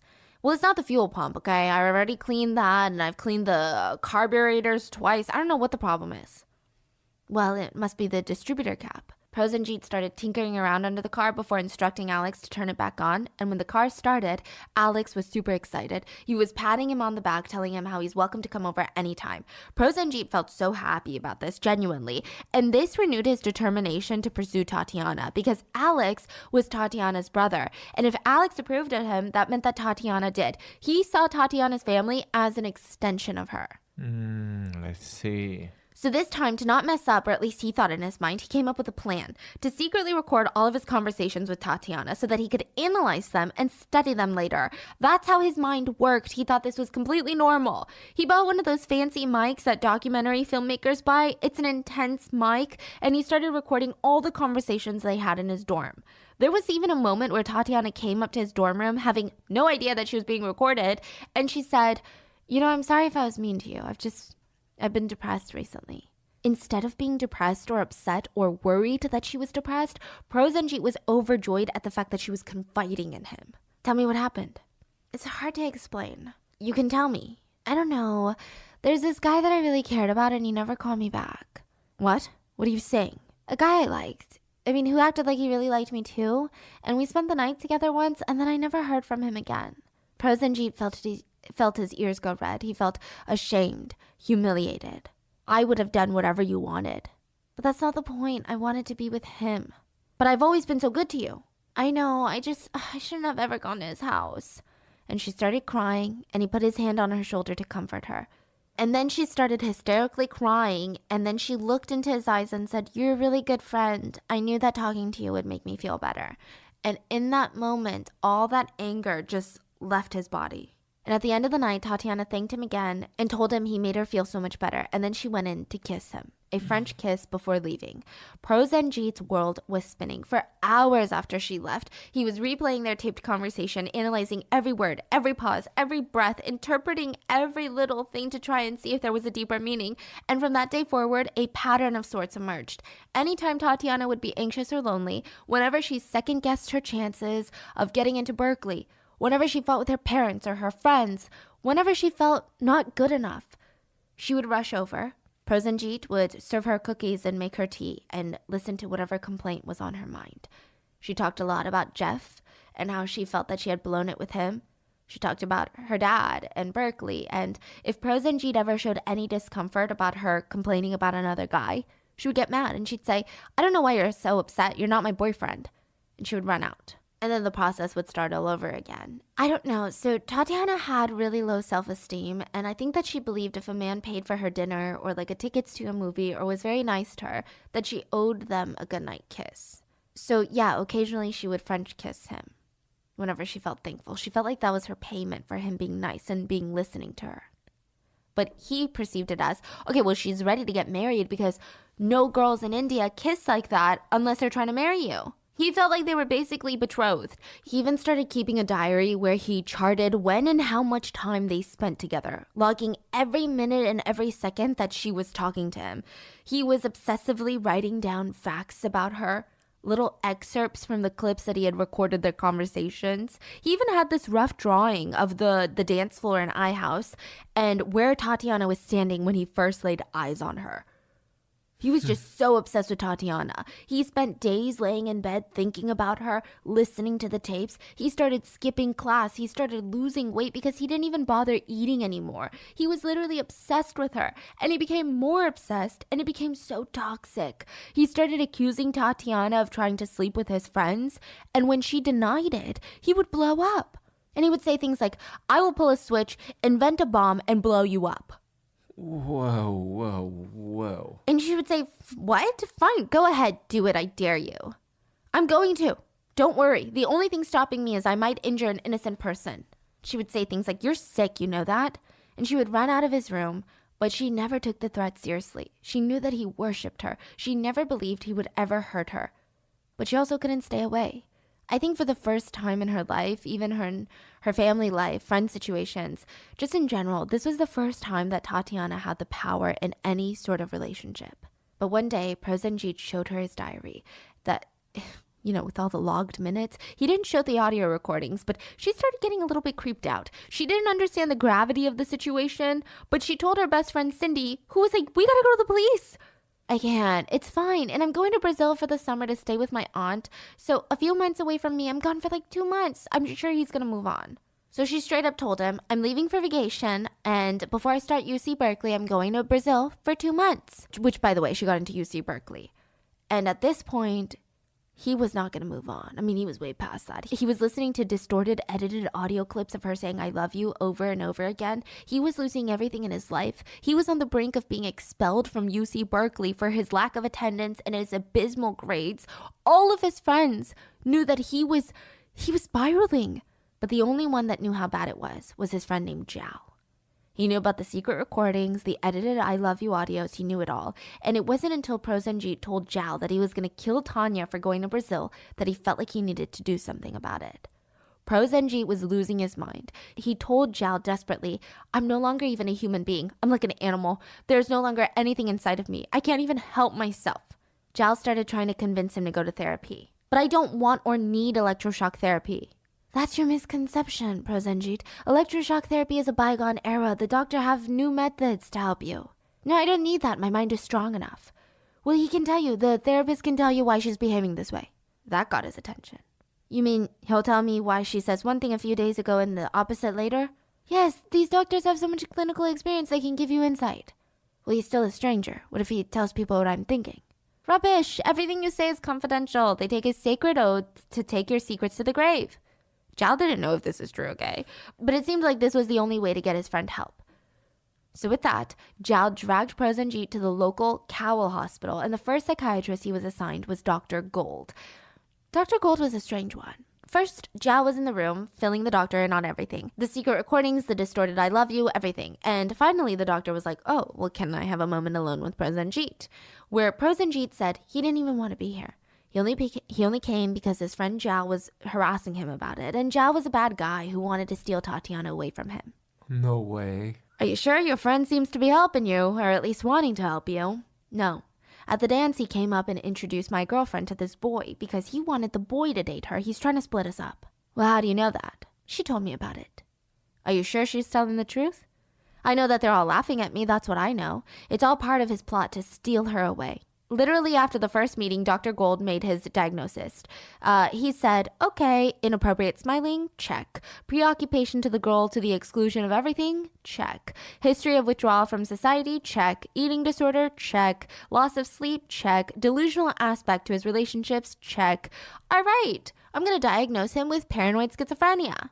Dr. Gold briefly thought about hospitalizing him, but decided outpatient treatment would be better. And at least Tatiana was in Brazil. The doctor hoped that his feelings would fizzle out during that time with the help of outpatient therapy. But the more Prosenjit continued, the more alarmed the therapist would start to get. He would say things like, the thing is, I know that she loves me, but she just won't admit it, you know? I don't know, I just know. Dr. Gold was not interested in getting to the bottom of this feeling. He just prescribed some meds and threw Prosenjit to another doctor. Dr. Gold was a higher up, and he couldn't be bothered with treating Prosenjit and his little girl problems. So in comes Dr. Moore. And for a while, Dr. Moore was able to make progress with Prosenjit. That is till Alex came back into the picture. Now, Alex blames himself for a lot for this, but there's no reason for him to because it's not his fault. He had no idea that Prosenjit was this obsessed with his sister. Alex asked Prosenjit if he could help him fix a car. And when he said yes, the two developed a friendship of sorts and they bought an apartment together. Well, they rented an apartment together. So they moved in and now they were roommates and Prosenjit was over the moon. Strangely enough for him, being around Alex was nearly as euphoric as being around Tatiana. It was a connection to her, the closest one, family. In his mind, he felt like, yes, he and Tatiana were separated in distance, but they were connected through family. Whenever he tried to slip in any questions or conversations about Tatiana, though, Alex would shut it down. He'd be like, bro, just go meet some other chicks. Why do you even care so much about my sister? She's not even that great. You know that she doesn't want you. Stop bothering her. But he would always counter with, I would make a good husband. And Alex would just roll his eyes. All of this, him moving in with Alex, would lead to Prosenjit believing that he had a strong chance in marrying Tatiana. Dr. Moore noticed that Prosenjit was always one step forward, two steps back. He would say things like, I know that she's behind the plan that Alex and I moved in together. She put him up to it. I'm sorry, what are you saying? I just know how her mind works. She wants me to live with her brother so when she comes back from Brazil, she can move in with us. Mr. Padar, you've got me confused. I thought we were making progress. Dr. Moore was exhausted. Meanwhile, Prosenjit went with Alex to buy a gun, but because he wasn't an American citizen, he ended up purchasing an airsoft gun, which can't necessarily kill someone. It's like a BB gun. In most cases, I mean, it hurts a lot. You're going to have a lot of welts, and it's going to be incredibly painful, and I'm sure it could cause lifelong injuries, and I'm sure if you use it very specifically in a very certain situation, you could kill someone, but it's definitely not as deadly as a real gun, right? Alex even told him, almost in a bragging way, if you aim the gun and hit the squirrel in the eye, the BB gun, the BB pellet, will go through the eye into the brain, killing the squirrel. Prosenjit even talked to his therapist about hurting Tatiana and teaching her a lesson. It was so alarming that Dr. Moore went against his boss's wishes and informed the police department, and the police came to interview Prosenjit. But he's smart. I mean, the guy is smart. He joked around about how in India, murder leads to decapitation, and he had no plans to lose his head anytime soon. He showed off his mechanical gadgets. He talked about how he's over Tatiana. It was just a bit of a phase. The police ate it up. They let the situation go. Meanwhile, Prosenjit concluded that his therapist could no longer be trusted. Which, side note, Dr. Moore was about to lose his job anyway. His bosses were pissed. They thought Dr. Moore had lost his mind, reporting all of this to the police and now losing their practice a patient in return. Wow. So Tatiana gets back from Brazil and goes to a housewarming party at Alex and Prosenjit's house. And she does not talk to Prosenjit. He doesn't talk to her. He's trying to act casual, but she thought this was like the perfect time to show him that she'd moved on. She started talking to her friend loudly about how she had met a guy in Brazil and how he was going to come fly to see her, and she was very serious about him. And then finally, Tatiana's friend Cindy had had enough. She stared at Prosenjit and said, "Why are you always following her around? She doesn't like you. She despises you. She doesn't want anything to do with you. Leave her alone." Prosenjit didn't scream. He didn't seem angry or hurt. He just stood there like a lost puppy. He looked at Tatiana. "I just want to know once and for all how you feel about me. I told you I'm not interested." And Cindy screamed, "Fuck off, you creep." And this was the beginning of the end. Alex came home later to find Prosenjit completely broken, curled up in a fetal position. "Maybe you can invite your sister to come and talk to me. I love your sister." "What?" "Even if I invite her, she wouldn't come. I'll be done with all of this once I talk to her one more time, please." "No, Prosenjit, it's not going to do any good." Prosenjit pleaded, and Alex started to get frustrated. "You're upsetting my sister. You're scaring her. You're scaring my mom. Everyone, just let it go." And he got so riled up, he punched Prosenjit in the stomach and left the apartment in anger. Prosenjit never fought back. He only laid there crying, whispering, "No, please don't go." But Alex left, and now he had lost everything.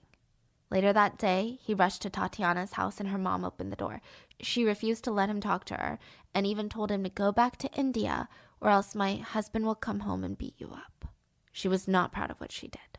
And the next day, Prosenjit would come back to the house while Tatiana was completely alone and he would knock on the door. "I want to talk to you." "Well, I don't want to talk to you, and my dad's going to be home any moment. You should leave. He's going to kill you if he finds you here." "I must talk to you." I said no. As she tried to close the door, he shoved it open with a violent shove, and he looked at Tatiana, who looked back at him in fear, and she started screaming. He was pleading with her, "Just stop screaming and listen," but she wouldn't, and so he pulled out his BB gun and fired it into the air, which made her scream even more. But once he fired once, he couldn't stop. He started firing everywhere, not just at the ceiling, nonstop until the air was foggy, and Tatiana had been shielding her face with her hands, and finally the gun clicked empty. He looked down to see Tatiana covered in welts and she was screaming, trying to run away. He tried to stop her. He pulled out his knife and said it was like slicing something smooth. There was no resistance, and the screaming kept going. He just wanted the screaming to stop. He could feel something warm splattering all over his body and his face, and he could see blood trickling down her legs and onto the floor as she tried to run. There were bloody footprints everywhere, and finally he saw Tatiana run out the front door and collapse on the grass. He ran out and kept stabbing her until finally he got to his feet, looked around at the bloody footsteps leading out of the house, and a little boy was staring at him through the bushes. He calmly got up, walked into the Tarasov home, called the police. He said he stabbed his girlfriend and she needed immediate medical care now. When the police came, he was calm. He said, "Handcuff me, please. I killed her." Tatiana Tarasov was pronounced dead at the hospital. She died from 8 major stabs to the chest, abdomen, and back. She was 6 weeks pregnant at the time of death. She died from shock and hemorrhaging. Prosenjit was arrested for first-degree murder. He was found guilty of second-degree murder and sentenced to 5 years to life in a medical facility for the criminally insane. He appealed his case. A new trial was ordered, but they would never have one. The authorities compromised with him. If he agreed to leave America and never return, they would not prosecute him. He moved back to India, where his father arranged a marriage for him, and he later moved to Germany with his wife to study at a prestigious institution. And according to his friend Jal, he is leading a very normal life with his wife and daughter. Meanwhile, the Tarasov family sued the city of Berkeley as well as the university for failing to warn them that Prosenjit was threatening the life of their daughter to his own psychiatrist. At first, the lawsuit was dismissed, but with an appeal, the case was taken to the California Supreme Court, and it was now known as Tarasov v. Regents of the University of California, and it is actually a landmark case. So every state has their own laws about this, but this is the reference case. The starting one. Yeah, so everyone references Tarasov to put it into law that all mental health professionals have a duty to warn, a duty to protect. So if they have reason to believe that a patient may inflict harm, the mental health professional has legal duty to warn the intended victim, friends, relatives, and authorities without being worried that breaking the confidentiality of their patient would result in a lost license. So all the states have changed rules to say that now, that protective privilege ends where public peril begins. And this is the story that caused it. Wow, I've just never heard a story like this. Yeah, it's a terrifying case, honestly, and it's so unsettling. How does someone go from being so laser focused their whole life to just snapping? And it was in such an unexpected way. You know, most people do think that he does have paranoid schizophrenia, and it just started to show symptoms as he developed this obsession with Tatiana. And the obsession was probably a result of his schizophrenia as well. What are your thoughts? And please stay safe out there. And I'll see you guys on Sunday for the mini-sode. Bye. Ramble. Bada bing, bada boo. Welcome to this week's mini-sode of Rotten Mango. I'm your host, Stephanie Sue. Joe's mom had big plans for Joe. She wanted Joe to do things that she would never have done when she was his age. You know the parents that have all those high expectations for their children? She was kind of like that. She just wanted Joe to bring in the dough, okay? She's like, you need to start earning your keep around here. You need to start paying for the groceries. She told him, you're gonna be a big star. You're gonna make these big old films, okay? Joe's confused. He was 9. He had never acted in his life before. He smiled, though. He's like, okay, Mom, carry on. And she's like, you're going to be an actor. Joe is still confused, but he couldn't ask questions because he was mute, and he was never taught sign language. He couldn't read or write. There was not really many ways that Joe could communicate with her. He wondered how he would even memorize a script when he couldn't read it. And then, catching on, Joe's mom smiled at him, and she beamed down at him. Joe, don't worry. You are going to be the youngest porn star ever. OMG. Joe was too young to even know what that meant. But for the next 4 years, Joe would be taken to a house every single weekend and school holiday, a house that was filled with children and men with cameras, grown men who would force the children to perform all sorts of disgusting, vile acts so that they could film it all. Yeah, we're talking about a huge child pornography ring today. Now, as always, full show notes are available at rottenmangopodcast.com, but the main sources for this pod was a book called Cry Silent Tears by Joe Peters. He has another amazing book, which I'm going to read next, and I would love for you guys to read both of them with me because I think this story just needs to be heard. And it needs to be felt, and Joe tells it like nobody else. I mean, this is Joe's story, but his next book is called Cry Myself to Sleep. I was researching about the Balenciaga child abuse campaigns recently. That's going to be on YouTube, a different video. But I mean, just the sheer number of children that are victimized on a daily basis is terrifying. I mean, I think when we really sit there and like take a moment to grasp just how many children are being abused or assaulted, I feel like my brain was about to explode. Even when we fly into New York City, I can't help but like stare out the window. And I mean, I do this practically on every plane, but you start freaking yourself out. Do you guys ever do that? Like thinking how many dead bodies are hidden? Like how many houses are filled with violence and people locked in cellars? I think that's what makes today's case even more infuriating. I mean, just adults preying on little children is already despicable, and those people deserve to rot in the darkest, hottest parts of hell or whatever painful afterlife you believe in. But the ones that prey on disabled children, on mute children, the ones that audibly, verbally cannot voice their trauma, it makes my blood boil. So with that being said, there is a trigger warning. It's going to be heavy on child abuse today. Just really heavy. It's really gruesome. It's really intense. So with that being said, have you heard of the Gwangju Inwa School in South Korea? You're like, okay, this sounds completely random. What does this have to do with Joe? But hear me out. It all connects. Because pedophilia and child abuse and the abuse of children with disabilities seems to be universal. It's from all corners of the world. The Inwa School was opened back in 1961. It's no longer open, by the way. You'll find out why. But it was a school that was dedicated in South Korea, dedicated to students with learning disabilities. So most of the students, they were hearing impaired. Many of them had speech impediments. A lot of them were mute. The school was supposed to be like this amazing place. Wow, we've got these dorm residences for students who don't have guardians who can take care of them. You can stay with us.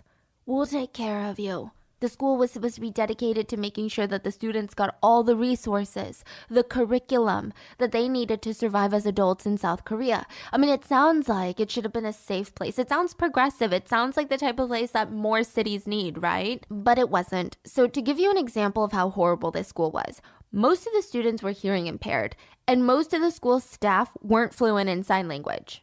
So, I mean, it's kind of ridiculous. I guess you're just expecting the children to read lips or to read everything that you write. It's out of this world. I think only one of the teachers was fluent in sign language, and he also seemed to be the only teacher that actually cared about the students.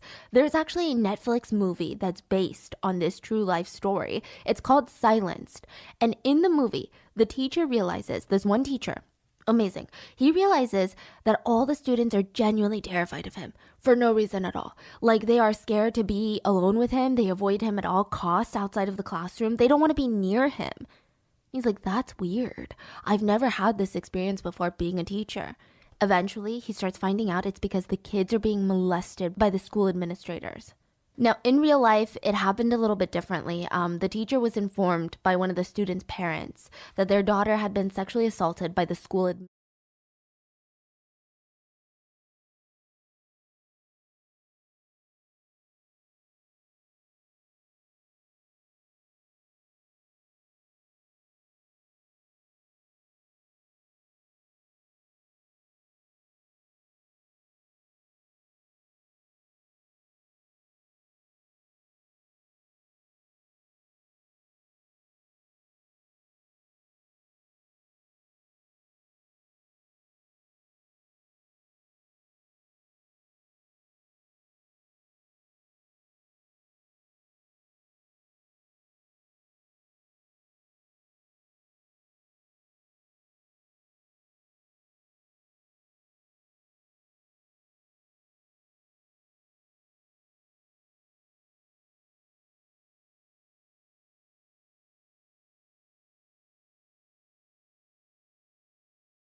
administrator and she was going to drop out. I mean, he was confused because first of all, why is the parent alerting him? Like there's so many people above him. He's just one of the teachers, right? Why is nobody doing something? Why is the administrator still coming to work where there's more children around? So he told the school nurse about it to ask her if, other students had evidence of sexual assault, and the school nurse just brushed it off. So this teacher feels like, am I losing my mind? He went to the other teachers. They brushed it off too. I mean, what the fork?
Is going on here?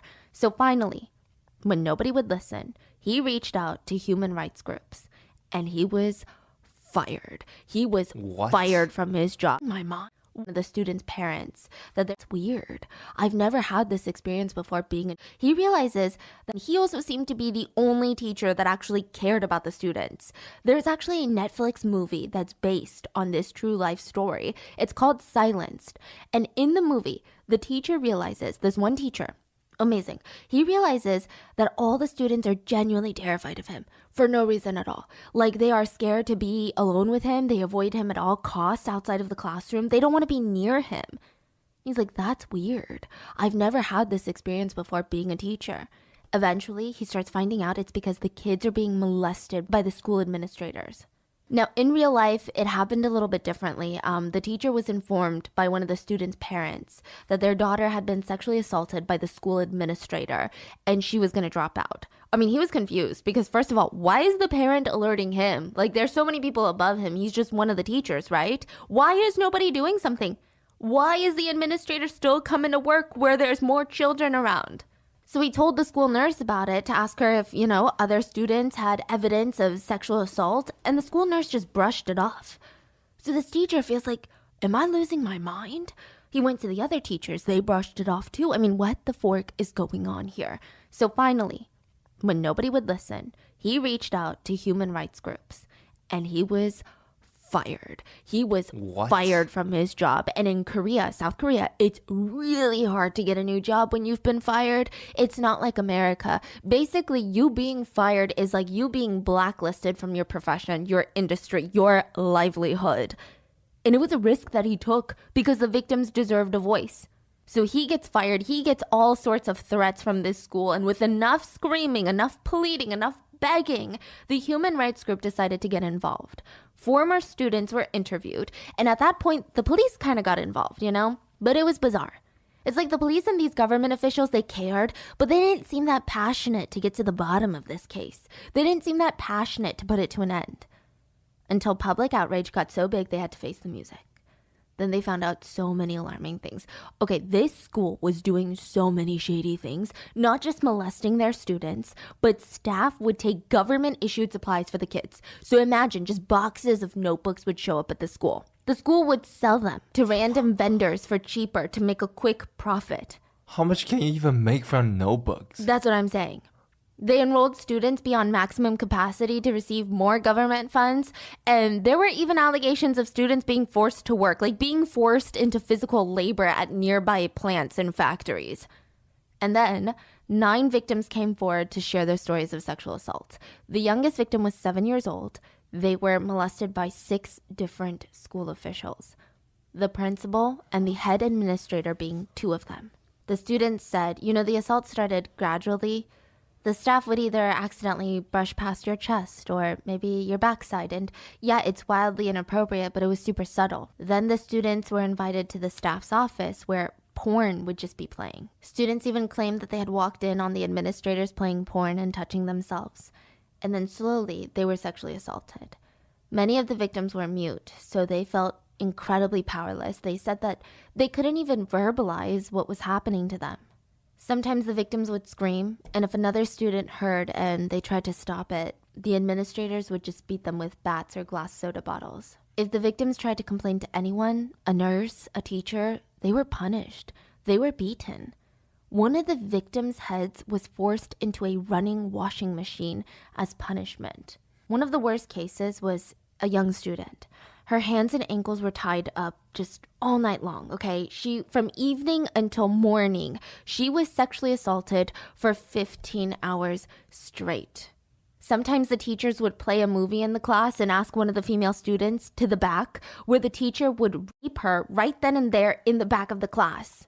If a student performed poorly on a test, she would be sexually assaulted as punishment. Most of the assaults were targeted towards the dorm students since they had nowhere to go. It's not like they could go home at the end of the school day. They literally resided at the school. They had to sleep at the school. One of the most disturbing stories, the principal invited a student to his house to have dinner and then dragged her into his office inside of his house. By the way, his wife and children were outside. They just all had dinner together. And he raped her in his office inside of his family home with his wife and children right next door. A lot of people speculate that the principal's wife knew exactly what was going on. And it gets even crazier. Because all the staff were related. So the head administrator was the school chairman's son, and the principal of the school was also the chairman's son. So the principal and the head administrator, they were brothers, and they were both heavily going around just raping their students. So it's like a whole family running the school. Yes. And just raping the kids. Yes. The head teachers were also all relatives of the family, like the main teachers. They all knew what was going on. They tried to quiet the victims so that they could protect their own. In the end, 6 suspects were arrested, but don't get excited that justice is going to be served, because the head administrator, who was at the center of all the allegations, he was the really nasty one. He got only 8 months in prison. The principal got 2 years and 6 months, and the others, they only received like 10 months each. But most of them appealed their sentences and they were released on probation, and they probably spent maximum a few weeks in jail. So you're like, how the hell did that happen?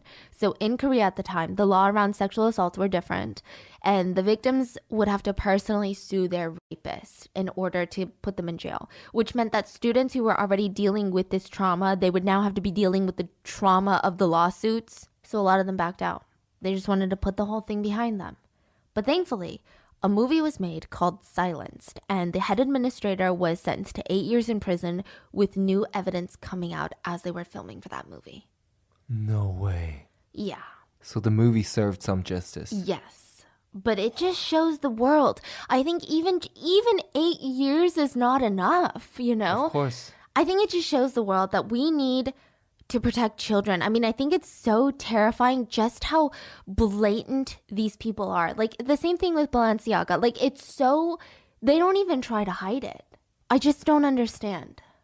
And I just feel like we don't really do a good job at protecting children, especially those that are extra vulnerable. So this case really put into perspective for me just how horrible the systems are at protecting children. Let's talk about Joe. Joe's first word was fuck. I'm just going to be very honest with you. Doctors speculated that Joe had been through so much trauma at a young age that at just 5 years old, he stopped talking. The connection between his brain and his mouth did not work anymore. So no matter how hard he tried, he could not control his voice. I think that must have been so terrifying. I mean, being so young and suddenly you can't talk like you could before, the confusion, the trauma, the frustration of not being able to communicate anymore, the isolation. Doctors said that they didn't know if this would be short-term or long-term effect of trauma.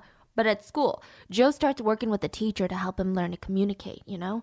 In some way, shape, or form. He wasn't able to read or write even at that time. He didn't know sign language.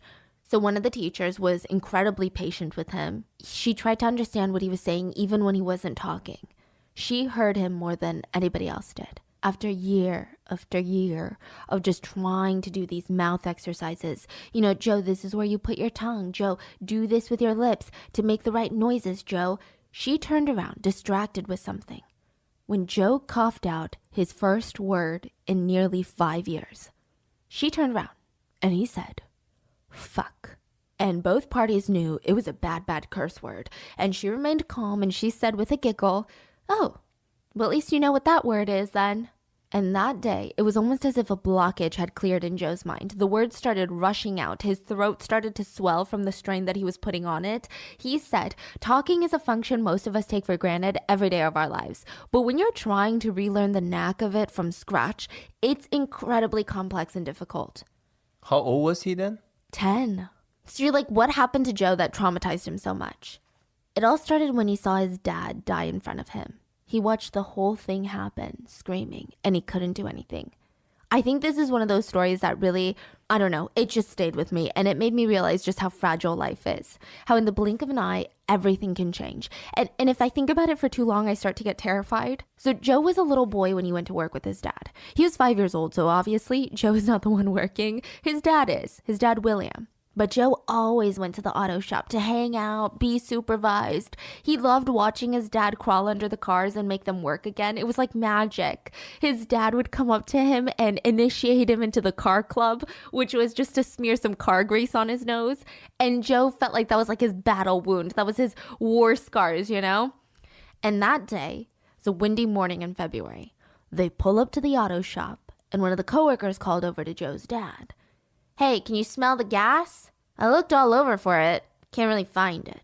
William nodded, ducked back into the car. Joe, you stay here. It'll take a minute, okay? Joe knew the drill. When it came to gas, for some reason, Joe wasn't allowed near the stuff. If someone smelled like gas, if something smelled like gas, the whole thing, the whole operation at the auto shop, people were looking for it. His dad would tell him over and over that cars are fun and cool. Yes, they're amazing. You can learn from them, but cars are very, very dangerous. So Joe sat in the car while he watched his dad through the window. He watched him walk into the shop and saw him roll under the car that his coworker was having difficulties with. Everything was normal. The phone was ringing, customers were in and out. Joe even called out to his dad from inside the car. Dad, can I go into the car with you? No, you stay there, Joe. I'll just be a minute. Joe tried to distract himself in the car when he saw a customer coming out of the waiting room with a cigarette in his mouth. He casually flicked his cigarette onto the ground near the door, and the wind picked it up and it bounced across the floor, and it's like Joe saw it in slow motion. And 1 minute, everything was normal and calm, and the next minute, the car that Joe's dad was under blew up in flames. Joe watched in horror as the orange flames just took over the entire place. He was trapped inside of his dad's car, outside of the car shop, and he's screaming, "Dad, Dad!" The car had been lifted into the air from the explosion and plopped onto the side like some action movie. And there Joe could see his dad covered in orange flames, running around the garage, and his screams were warping, like they were raw screams of pain and terror and panic, and Joe could hear every single second of it. The movement was making the fire burn faster and faster because of the oxygen, and it was burning with more intensity. And William, the dad's coworkers, rushed out of the office, and they watched in horror. Some of them were frozen. Some were trying to help. One of them was trying to get the fire extinguisher to work, but he couldn't get it. It was jammed. And that man that tried to get the fire extinguisher to work, later he would take his own life. So to little Joe in the car, he felt like nobody was helping his dad. Did they find who the hell threw the cigarette? Yeah, but I don't think they could do anything. A couple weeks ago, we were out with their sister. We were in line. There was a big ass trash can in front of us, right? With bags and bags of trash on the sidewalk. And someone just walked over and threw a cigarette that was still on. He just tossed it in there. How come I didn't see that? Oh, wow. I was sitting there. The way he did it was so casual without even a thought that I was sitting there thinking, did I saw that right? Because there was no regard. He just walked by right in front of all these people standing there. Oh He just my God. plopped his cigarette in there. That's still going. What is wrong with people? The way that they just put out cigarettes. We talked about the other one, the other case. Remember they put out the cigarette into the this was a YouTube video, but they put out a cigarette into the trash can, and later after the restaurant closed, that thing burst into flames.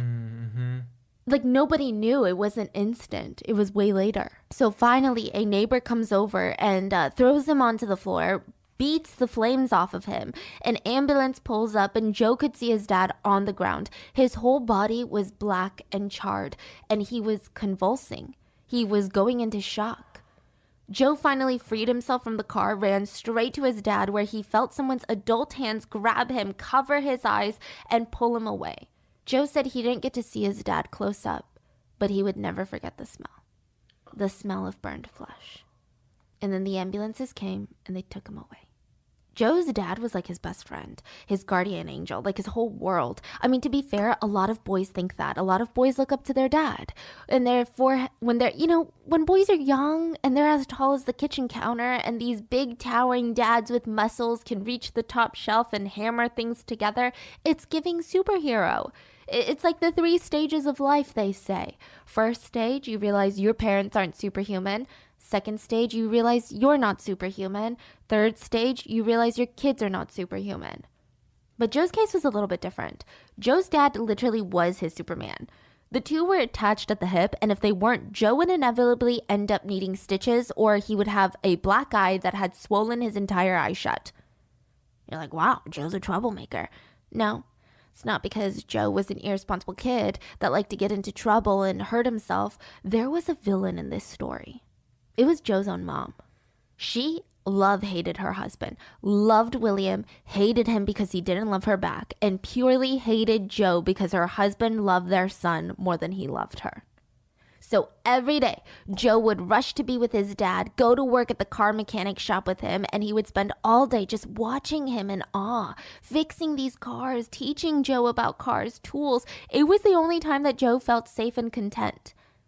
Well, that and when he was at Marie's house. Marie was like his mom, except she wasn't.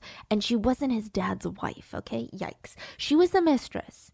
But she was a better mom than his biological mom would ever be. He felt maternal love from her. She was this warm, loving, compassionate person. Sometimes Joe would even slip up and call Marie mom, and her eyes would go wide with shock, and she would tell him, "You can't ever call me that again, okay? You have to call me Auntie Marie." It wasn't because she was mean. It wasn't because she didn't want to be his mom. She was just terrified. They all were. Of Leslie, Joe's mom. Leslie was something. Okay, that's a nice way of putting it. She knew Marie. Somehow she always knew about everything, okay? And one time, she dragged little Joe from Marie's house while William, the dad, was at work, and she brought Joe home, screamed at him, smacked him around, and when she wasn't satisfied, her eyes went crazy. She grabbed his tiny little hand and made him touch it flat up against the hot iron until he felt like the first layer of his skin was going to melt off.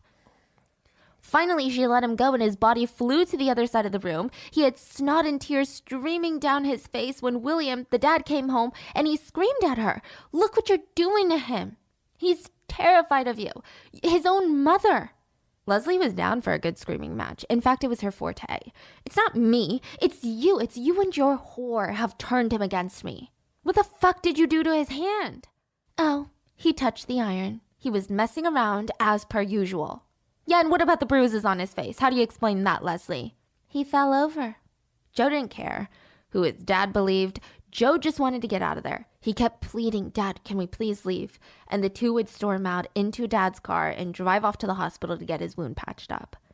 Look, I get it. The whole dynamic is super confusing. She's a child abuser. He's a cheater. What's going on? And why is Joe being brought into all of these messes? The Peter family was not a normal family. It does not have your normal fairy tale origins, not that most families that we talk about do here, but this one is especially strange. So William, the dad, this is when he's young, had a best friend named Frank.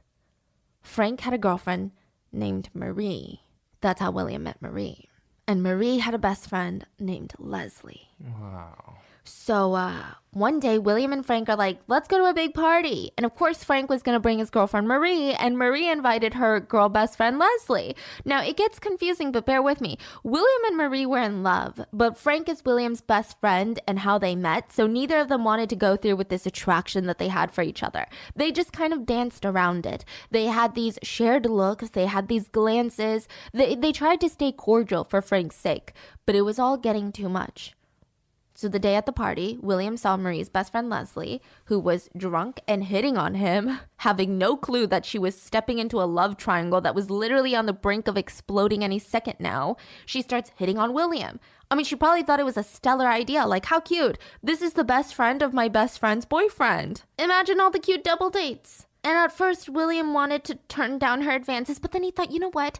Maybe this is the push that we need. Maybe this is the push that Marie needs. William was down to get together with her and tell Frank the truth, but she was the one that was a little bit more hesitant. So he's thinking, okay, I'm going to make Marie a little bit jealous, and then she's going to come running to me, and then we're going to tell Frank everything. And this is what I need to do. Besides, he was watching Marie and Frank at the party together, and he was just starting to feel jealous. Maybe he could make Marie jealous by flirting with Leslie. Now, he clearly wasn't thinking straight. But one thing led to another. Bada bing, bada boom. 2 months later, Leslie is pregnant with William's child. And his whole plan had blown up in his face. William was never in love with Leslie. He loved Marie, and he would never stop loving her. He did decide, though, that he dug his grave and he needed to lie in it. He proposed to Leslie out of respect, and the two got married. They were pregnant with Joe Peters. Well, it wasn't after till they got married, which is within 3 months of meeting each other. Leslie is like, "By the way, I have 3 other kids." He's like, "I'm sorry, what?" "Yeah, 3 kids." I'm sure at first William tried to be a faithful husband and man, but as time went on, it was harder and harder to resist his one true love, Marie, and things aren't working well with Leslie. So one night he decided it's time. He went over to Marie's while Frank was at work, and they had this passionate love affair, and while they were doing it, Frank decided to come home early. He catches his wife and his best friend in bed together. I mean, he was speechless, literally couldn't even string together the curse words. You turned out of there. William runs after him, pulling up his pants. Which, God, if it ever gets there, just don't do the rushed pulling on the pants, saying it's not what you think. I just think it makes it so much worse, no? He ran after his best friend Frank, and there was just no going back now. Their friendship was ruined. They got into a literal physical altercation on the street. They had to be pulled apart by neighbors. And later, Frank assaulted Marie. And everyone in the neighborhood, in their friend group, in their community, they had found out what happened, including Leslie, William's pregnant wife, the mother of his child, Joe. She was publicly humiliated, but she wasn't going to let him go. Especially not now. Why would she do that? Why would she let him go so that he can have his happily ever after with Marie? No. She channeled all that pain, all that betrayal, all that hurt and anger, and she vowed to make his life miserable until the day that he died. And she did exactly that. And since the day that Joe was born, William would be super busy, shielding Joe from the abuses of his mom, but also super busy bouncing from Leslie and Marie. Joe is certain that if he wasn't accidentally conceived, William would have married Marie and they would have stayed together and been happy, which Joe says is an odd feeling. He said, "I was there. I was the reason that everything changed for the worse." Now, Joe was like a mini William since the day that he was born. He looked like him, talked like him. He looked up to William more than anything, and that just pissed off Leslie. She had suffered all that humiliation and hormones for what? A mini freaking William? She hates William. Why would she want a mini William? And to make it worse, Joe was the center of William's world. He loved him more than anything. And inevitably, since Leslie saw Joe as more of William's mini-me rather than her own literal child that she birthed, she started to use Joe to get back at William, to hurt William. She would do absolutely insane things, like dangle him out of the window of the second story to threaten William. He would be red in the face screaming, "Don't drop him!" She would shout out the window, "Do you want to take the little bastard or not?" And the next thing Joe would hear is the front door slam open, heavy footsteps pounding up, and him being whirled back to earth safely on the second floor. His face would be red from all the blood that had just rushed to his head. And this was one of the very few occasions that William had ever gotten physical with a woman. He hit Leslie. They both tapped out at the end of the fight. Leslie had a busted lip, and William had 2 black eyes. Yeah. Joe could have died that day. For what? Because Leslie was sick and twisted and evil and jealous. But she wasn't done. After William stormed out of the house with Joe, she immediately called the police and started telling them the most passionate sob story of how she was just trying to take care of their son while William was out sleeping around with all these different whores. And when she asked for help, he hit her and busted her lip. She played the part of the innocent victim. And so he became the brutal, violent man in the eyes of the police. And for a while, William would cut off Marie just to make Leslie happy. But they were like star-crossed lovers. They would always find a way back to each other. But oddly enough, William also found time to be with Leslie because apparently when things were good, they were good. Leslie ended up giving birth to 2 more children with William, Ellie and Thomas. For some reason, Ellie was Leslie's favorite. Maybe it's because she's the only daughter of the family. Her 3 previous kids were all sons. Ellie's her favorite, her little angel. She never wanted to hurt Ellie. Thomas was treated better than Joe, but he was still treated pretty badly. It's weird, though. It's like Leslie had a special place in her heart that was filled with just pure hatred for her own son, Joe. But I did read that with toxic narcissistic parents, they single out one child to bully. Not because the child did anything wrong or the child is less special than the others, but just straight up because every evil person, for some reason, must have like an arch nemesis. Like a scapegoat, right? Yeah. Even if it's your own child, it's like in the family structure, you need to have one person that you hate. And because Leslie took it out the worst on Joe, William was always with Joe. Maybe Joe was his favorite. Maybe he felt like if he didn't attach to the other 2 kids, Leslie wouldn't bully them because she felt like they were her kids.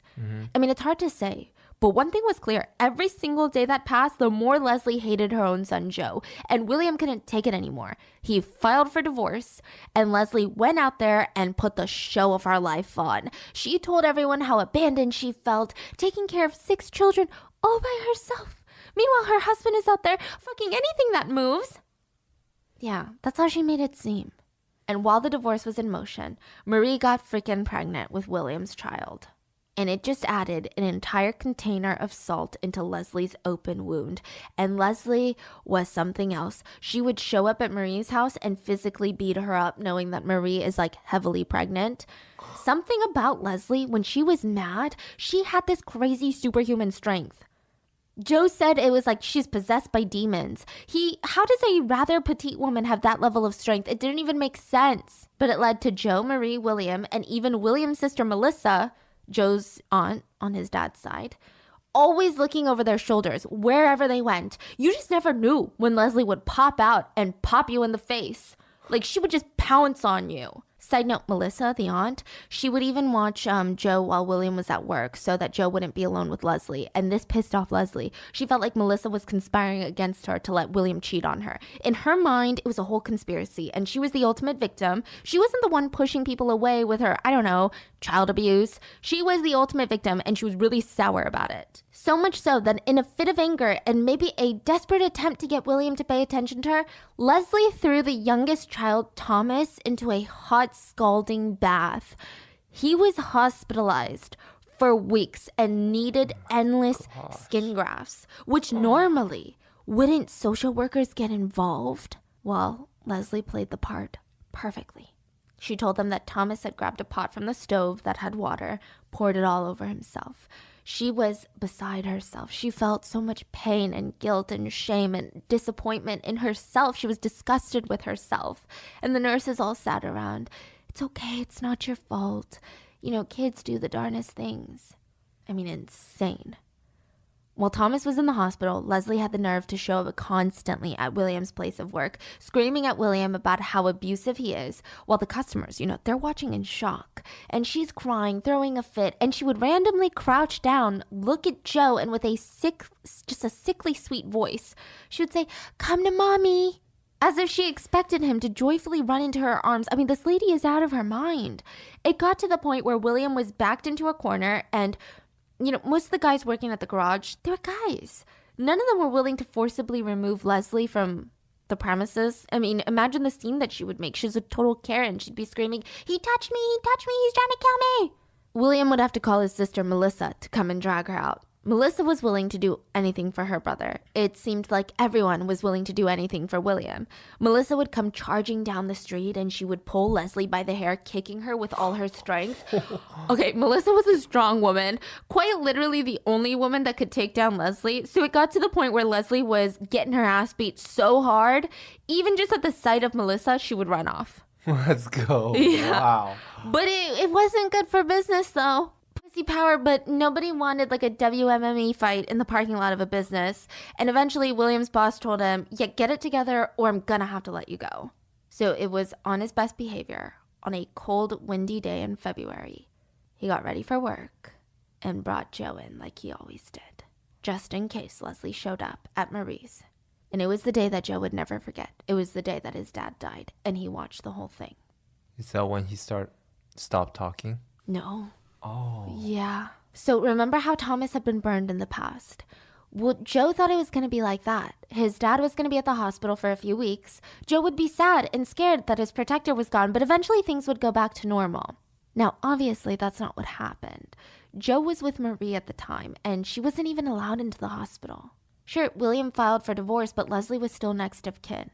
And finally, one day, Marie came up to Joe and sat him down and said, "Joe, sweetie, sometimes when people are badly hurt, they die and they go to heaven to be with God. It's a beautiful place and they can look down on everyone that they love and they watch out for them from up there." Joe was like, "Okay, that's very cool, but when's Daddy coming home?" It would be 3 days till Joe was finally allowed in the hospital with Marie. William was lying on a hospital bed, completely bandaged up. Just all sorts of tubes coming out of his body. It didn't even look like William to little Joe. He refused to believe that was his dad. It was an uncomfortable situation. Joe was told to say goodbye to his dad. He's 5. He doesn't understand death. Marie is standing next to him, trying to stay strong. And across the hospital bed is Leslie, glaring at the two of them and wiping her tears because the nurse is in the room. The minute that the nurse left, Leslie was back to her disgusting self. "What the fuck are you doing here? He's my husband, not yours." Marie stayed quiet. Leslie gloated. "The doctors told me there's no way he's going to pull through. They think it's time to turn the machines off. But the final decision is up to me because I'm his wife and not just some whore." Marie cried, "Please, Leslie, there might be a chance. Just don't give up hope." She laughed. He was no good as a husband before, and he's certainly no good to me now. It's like Leslie was getting off on her power over Marie. She said, I'm his legal wife. You're just his whore. I make the decisions around here. And I say, turn him off. And with that, Marie was forced to leave the hospital without Joe and without William. The police were called, and there was nothing Marie could legally do. Joe was Leslie's. No matter how dangerous Leslie was, the police didn't care. They thought she was a victim, a grieving widow who found out her husband was cheating on her. So you would think that Leslie would care about Joe's feelings and grief after watching his dad die. I mean, at the end of the day, this is her own flesh and blood. She gave birth to this child. This is her son. No, she got down eye level with him and was like, hey, your daddy is dead now and he's not coming back. He's fucking dead. Do you know what that means? Has he gone to heaven? No, he's gone to hell where all the nasty people go. God said that he was no good, so now his body is going to be turned into ashes. You know it was God who threw the cigarette in the gas to burn your daddy to ashes? And just don't think you're anything special because you were daddy's favorite. And just because you saw him go up in fucking flames, you're not special at all. You're nothing, and I'm going to prove it to you. Just you fucking wait. She's saying this to a 5-year-old child that happens to be her 5-year-old child. Joe didn't have to wait to find out. He found out what his life was going to be like the second he got back home. I mean, it was just a blur of abuse. So he had 3 older brothers. They were his half-siblings. There was Wally, the oldest, who was nearly 18 now, and then the twins, Larry and Barry. They weren't actually twins. They're like a year apart, but they're literally just evil little henchmen twins. I just see them as little twins with little devil horns. It's like they happen to share one brain cell between the two of them. Larry and Barry did whatever their mommy told them to do, and they took pleasure in it. They were just as sick as she was. Now, don't get me wrong, she would beat them too, but they liked to take their anger out on the younger siblings. Wally, the oldest son, not so much. He knew what happened in their house wasn't normal. He knew it was sick and twisted, but he was too scared to stand up to his mom. So in front of his mom, he was mean to Joe because he didn't want to get beat up, but the minute that she was gone, he was nice to Joe. The first punishment that Joe had to get used to was eating under the glass breakfast table. He wasn't allowed to sit at the table. So the family would sit around. They fed him scraps like a dog. That was just how most of his meals were fed to him growing up. He would sit under the glass table, staring up at them, staring at the food that he craved while his stomach rumbled. And whenever they were, quote, generous enough to throw him scraps, they would take the bottom of their dirty shoe and dig their heel into the food so it was basically smashed onto the dirty tile. And if they were feeling extra sick, they would force Joe to lick it off the ground. Sometimes they would even spit on the glob of food before making him lick it off the ground with no utensils. Leslie would scream at him, you inherited the dirty disease from your filthy fucking father, and I don't want you infecting the rest of us. I mean, just imagine how damaging this type of punishment is to anybody, but someone that young and impressionable. And Joe was only ever allowed to wear his undies at home. That was it. Leslie said he didn't deserve to wear his clothes at home. He wasn't allowed to bathe unless somebody was coming over, and they would have to pretend to be the perfect family. Or Joe had to go outside somewhere, which was almost never, which I never understand not bathing as a punishment. Because isn't it even more painful for people around him too? Like, is it just you're so evil that you don't even mind yourself being in pain if that can inflict somebody else an ounce of pain? It's so bizarre to me. Side note, William's funeral was a whole situation of its own. Marie was paying for the whole thing because Leslie refused to pay for it. So Marie was paying for it, and the only thing was she was allowed to go. But Joe wasn't allowed to attend. So Marie was attending as like a friend of William's. But Joe wasn't allowed because Leslie couldn't risk Joe clinging to Marie in front of everyone. So she came up with some excuse about how he was so traumatized he couldn't make it, which is true. He was traumatized, but she didn't care. And in those moments, Wally, the oldest son, he tried to be a good half-brother. He would whisper to Joe, don't listen to mommy. She's wrong. Your dad's gone to heaven, not hell. Which, side note, you would think that a house like this, I don't know, you were probably envisioning a mess. Like, that's what I was envisioning. Like a hoarder's house type of situation. But it wasn't. Leslie was freaking obsessed with cleaning. That's all she did. She woke up at the crack of dawn and she cleaned and dusted every dustless surface, re-vacuumed every single floor every single morning. And that made things so much unbearably worse because if the kids so much as sat on a piece of furniture and left an imprint, not even a stain, just a pillow deflated a little because they sat on it, she would beat them an inch of their lives. She had this great big formal living room. that nobody was allowed to use. Like, you're not even allowed to sit on the couches. The kids were not allowed to sit on basically any furniture but the floor. It was ridiculous. Why even have the furniture? It doesn't make sense to me. And this just added to Leslie being the victim in everyone's eyes. I mean, look at this amazing mother. Look at this widow. Look at how clean she keeps her home. She cares so much even though her husband is gone and she's got 6 kids. And then it happened. After beating, being thrown against the wall, choked, punched in the face, head, stomach, arms, legs, Joe tried to talk and his tongue started stumbling. He had never experienced this before. He was kind of terrified. He realized that every time he tried to talk, he would stutter. And the more he tried, the more he would stutter. Wally was the first to notice, and he went to his mom. Mom, I'm worried about Joe. I think there's something wrong with him. Yeah, what's fucking wrong now, huh? He's not talking, Mom. Well, he probably has an infection or something. Get out of here. A week later, Joe still wasn't talking, and his stutter started getting worse. And by the end of the week, Joe felt odd. His brain felt completely out of control over his voice. He couldn't even form a single word. He couldn't even control the sounds that were coming out. So he could make noises. His vocal cords were fine, but he had no control over what kind of noises he made.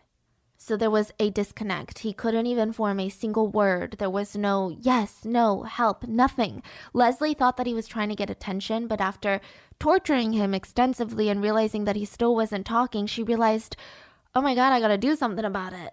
So they went to the doctor, where Leslie had the perfect mom explanation. She wiped her tears from the corners of her eyes. She's a widow with 6 kids. Joe had seen his father die. He was traumatized. And now he won't talk. She just wants to help him. Her voice would break while talking and explaining, and the doctor looked at her sympathetically. They were just very, very close. Joe took it really, really hard.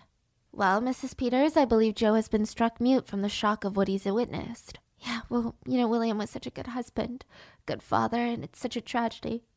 How long will it be before he can talk again and go back to his normal, happy self? Ma'am, it could be a short-term condition, or it could be long-term. We just have to see how it develops. Well, I'll try my best. And with that, Leslie went home, happier than ever. Sure, she was annoyed because now Joe could only communicate by, quote, pointing and grunting, as she would say, but at least he could never tell on her for being abusive. He was completely in her power, completely. But for Joe, it was a nightmare. For nearly 5 years, he would never speak a single word, and being unable to communicate, even when you can communicate, it's frustrating and annoying, and it's traumatizing to go through what he's going through. But when you can't verbalize how you feel or tell anyone about it, it just got so bad. And so Joe would start acting out once in a while, and that solidified to the police that Leslie was the amazing widower with this troubled child. She was the victim, and now that William was gone, Joe was the new villain. Someone had to take his place. Living in a house like this was just sick. It wasn't just Joe suffering. Leslie would gather all the kids in the formal living room, and they would push the furniture to the sides, and Leslie would order the kids to wrestle each other in front of her while she laughed like a cheerleader, like she was watching, a boxing fight. Yeah, and she would never let them go easy on each other. She said that they had to keep going until somebody bled. And then the one that was bleeding would be dragged out by the other siblings, and a new one would fight the champion. She said it was her way of toughening them up for the real world. Do you think the real world is easy and simple and you can, talk out your feelings? Absolutely not. This lady just had sick bloodlust, that's all, really. And this was her having fun. Imagine when she's pissed, it was bad. She would grab Thomas, who's 5 at the time? She would grab her youngest son by the legs, swing him around, and let go when he slammed up against the wall and fell to the floor. It's like her strength was superhuman. But for Joe, it was still different. Thomas and these other kids, they had to do something to warrant her wrath. But for Joe, even him just existing, him just sitting there would send her off into this rageful fury. Maybe he had his dad's mannerisms. Maybe he looked like his dad. Or maybe just the idea of his existence reminded her of Marie and William. Even though this isn't even Marie's child, it's her child. She birthed him. She didn't care. Even when he didn't talk because he couldn't anymore, she still found reason to beat him up. She would say, "Are you mocking me?" by whimpering. Or he would point at something and she'd be like, "Stop fucking pointing," and would beat him up. Joe learned very quickly that it was smartest to not even look at his mom. He felt like a hated animal who had his head kicked and punched almost at every opportunity, not just by his mom, but his older brothers, Larry and Barry, as well. They realized the more sadistic that they were with Joe, the more their mom would praise them. The worst part, though, like a lot of captives say, was the boredom. Joe wasn't allowed any toys or anything stimulating. He wasn't allowed to touch anything. So all day, every day, he just sat there staring at the window or staring at the wall. He was heavily understimulated. He couldn't even talk. He couldn't sing. He couldn't really keep his mind on anything. And he just felt isolated and frustrated. He didn't even have a mattress or a pillow to sleep with at night, just a single unwashed thin blanket, and he would sleep on the floor of his brother's room. But even then, Larry and Barry hated sharing their bedroom floor with Joe. And soon enough, due to his stench, which, like, whose fault is that? Leslie decided her son was going to have to live in the tiny little cupboard under the stairs. In the basement. So literally like Harry Potter, but worse because it was in the basement. It was dark. There was no light inside, just a tiny filthy mattress, spiders crawling everywhere, the cold concrete floor, and just pure darkness. Joe was constantly in just his underwear, and this is where he would live for the next 3 years, trapped in this tiny little cell. He could barely move around. For some reason, even though Joe never showed up for school, no social worker, no teacher took notice. Aunt Melissa was chased away from Leslie after William died, so nobody had heard from Joe, and nobody cared to call the police or do something about it. But Joe existed because Marie was getting government assistance for taking care of Joe and her other kids, so he was there on the record. But there was no record of him at school, so why did that not ring any alarms? Nobody cared to find out what was going on with him. So he just laid there, day in, day out, trying to hold his urine as best as possible. There was no bathroom. Sometimes he wouldn't be let out for a full day, and there were so many times he genuinely worried and wondered, is this how I'm going to die? Of hunger and thirst? Larry and Barry would bring one water bottle to last 3 to 4 days. And most of the time, they would super glue the lid shut, or they would fill it with some oil or something nasty. Why did they super glue it? Because Joe wasn't strong enough to open the lid then. So he would have to chew through the plastic with his teeth to drink water. Which it wasn't easy, and it wasn't painless because Joe's teeth were super, super weak due to malnutrition. So any sign of stress, they would just fall out. As for food, Larry and Barry would typically bring it down to the cellar in a dog bowl, and they would usually spit on it first or throw it on the ground to stomp on it, or they would have salt and peppered it so much it was basically inedible. They just always looked for new ways to be sadistic and evil. Sometimes Joe would wet himself from the trauma or just holding his bladder in for too long, and Leslie would take his underpants so that he was completely naked and freezing down there. When Leslie came down to take her anger out on him, literally, she kept him down there as like a punching bag, and she would just shit-talk William. How does someone have so much never-ending, disgusting rage in their heart? I don't get it. It doesn't even make sense. She would punch Joe while screaming, "Your father was a rotten man, a rotten fucking husband, and you're just as fucking bad as him, and he's in hell. Every time I look at you, it reminds me of him. You're a no-good little bastard, and I fucking hate you. If I had a gun, I would shoot you dead. You're the child of a deceitful, cheating, dead bastard. Hey, Joe, speak if you want me to stop."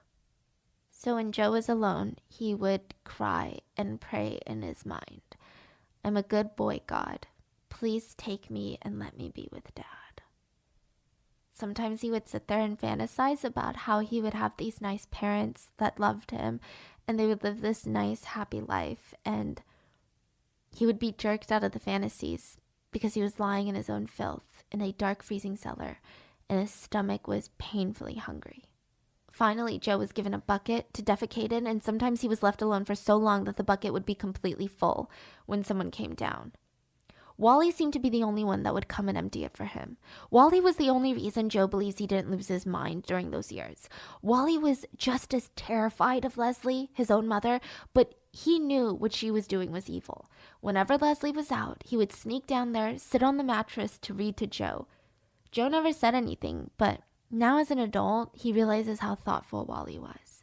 Because all the stories that Wally would tell Joe or all the books that he read him had to do about boys becoming heroes in the face of adversity. Maybe that was Wally's way of giving him hope. He would encourage Joe and say things like, "You're nearly 7 now, Joe. It's time for you to be brave, okay?" Wally was the only reason Joe's language skills stayed somewhat intact. Nobody ever talked to Joe unless they were cursing at him, and he wasn't able to talk. He had no education. He didn't go to school. He was in a vacuum. He had nothing, no books to read, no TV to listen to, no radio. Wally was the only one that could teach him. Even though it was super limited, it was something.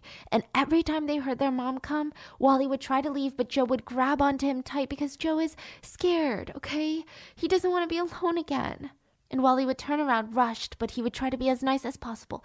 "You don't want your brother getting in trouble, do you? You've got to let me go, Joe." And with that, Joe would be alone in the cold dark again.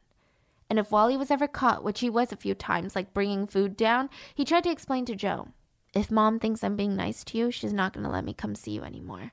And then I can't help you. That's why I have to be mean to you when they're around." Side note, one time Wally was caught trying to bring cake down for Joe, and Leslie was like, "What the fuck are you doing with that?" And he lied. "It's nothing. I was going to eat them in front of Joe, and I was just going to tease him, you know?" She didn't believe him, and he was beaten for it, and Joe could hear it all. And then the day came. Wally got a girlfriend. And Joe was young. He didn't know what that meant at the time. In fact, he thought it was kind of gross. Like, ew, who wants a girlfriend? But soon he realized that Wally's visits would be fewer and fewer. And then one day, Wally told him that he was moving out. Obviously, Joe felt pain and grief. But he was thankful for Wally. And he couldn't say that he wouldn't have done the same thing if he was Wally. That was love.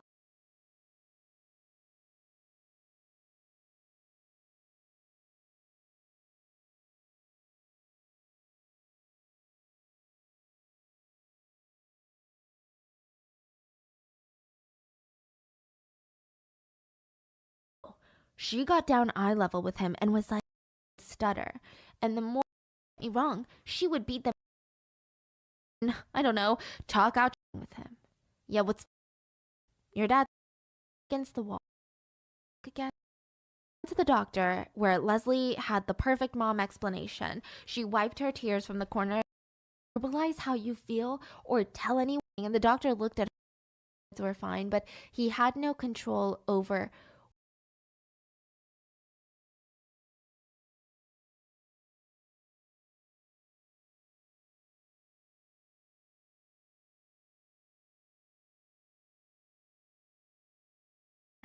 Wally was the first to notice, and he went to his mom.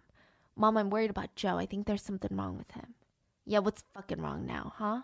"He's not talking, Mom." "Well, he probably has an infection or something. Get out of here." A week later, Joe still wasn't talking, and his stutter started getting worse. And by the end of the week,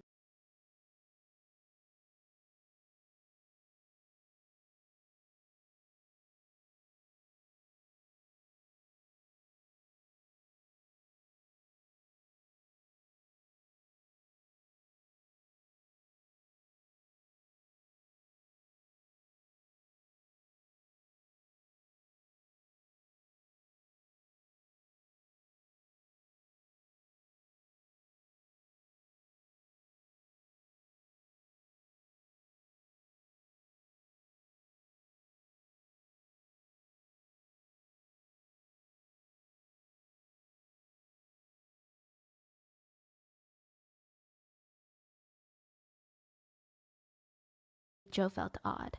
His brain felt completely out of control over his voice. He couldn't even form a single. And Leslie would order the kids to wrestle each other in front of her while she laughed like a cheerleader, like she was watching, I don't know, a boxing fight. Yeah, and she would never let them go easy on each other. She said that they had to keep going until somebody bled. And then the one that was bleeding would be dragged out by the other at every opportunity, not just by his mom, but his. And when he didn't talk because he couldn't anymore, she still rageful fury.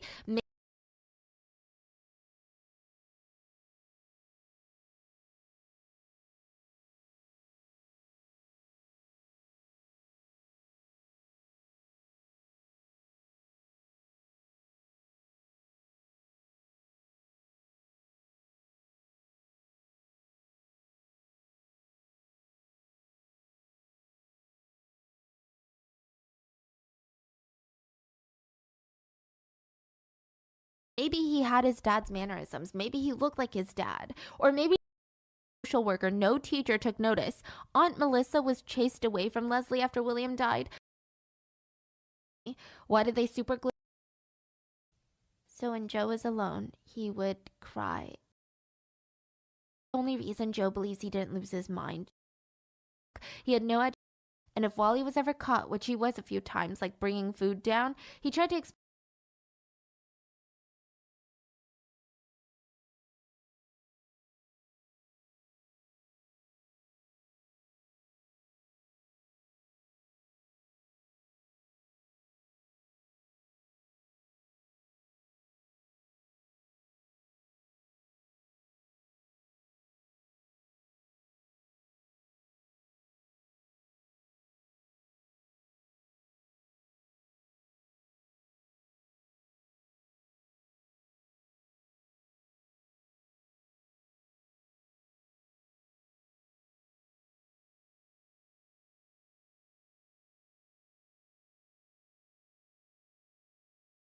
explain to Joe, if Mom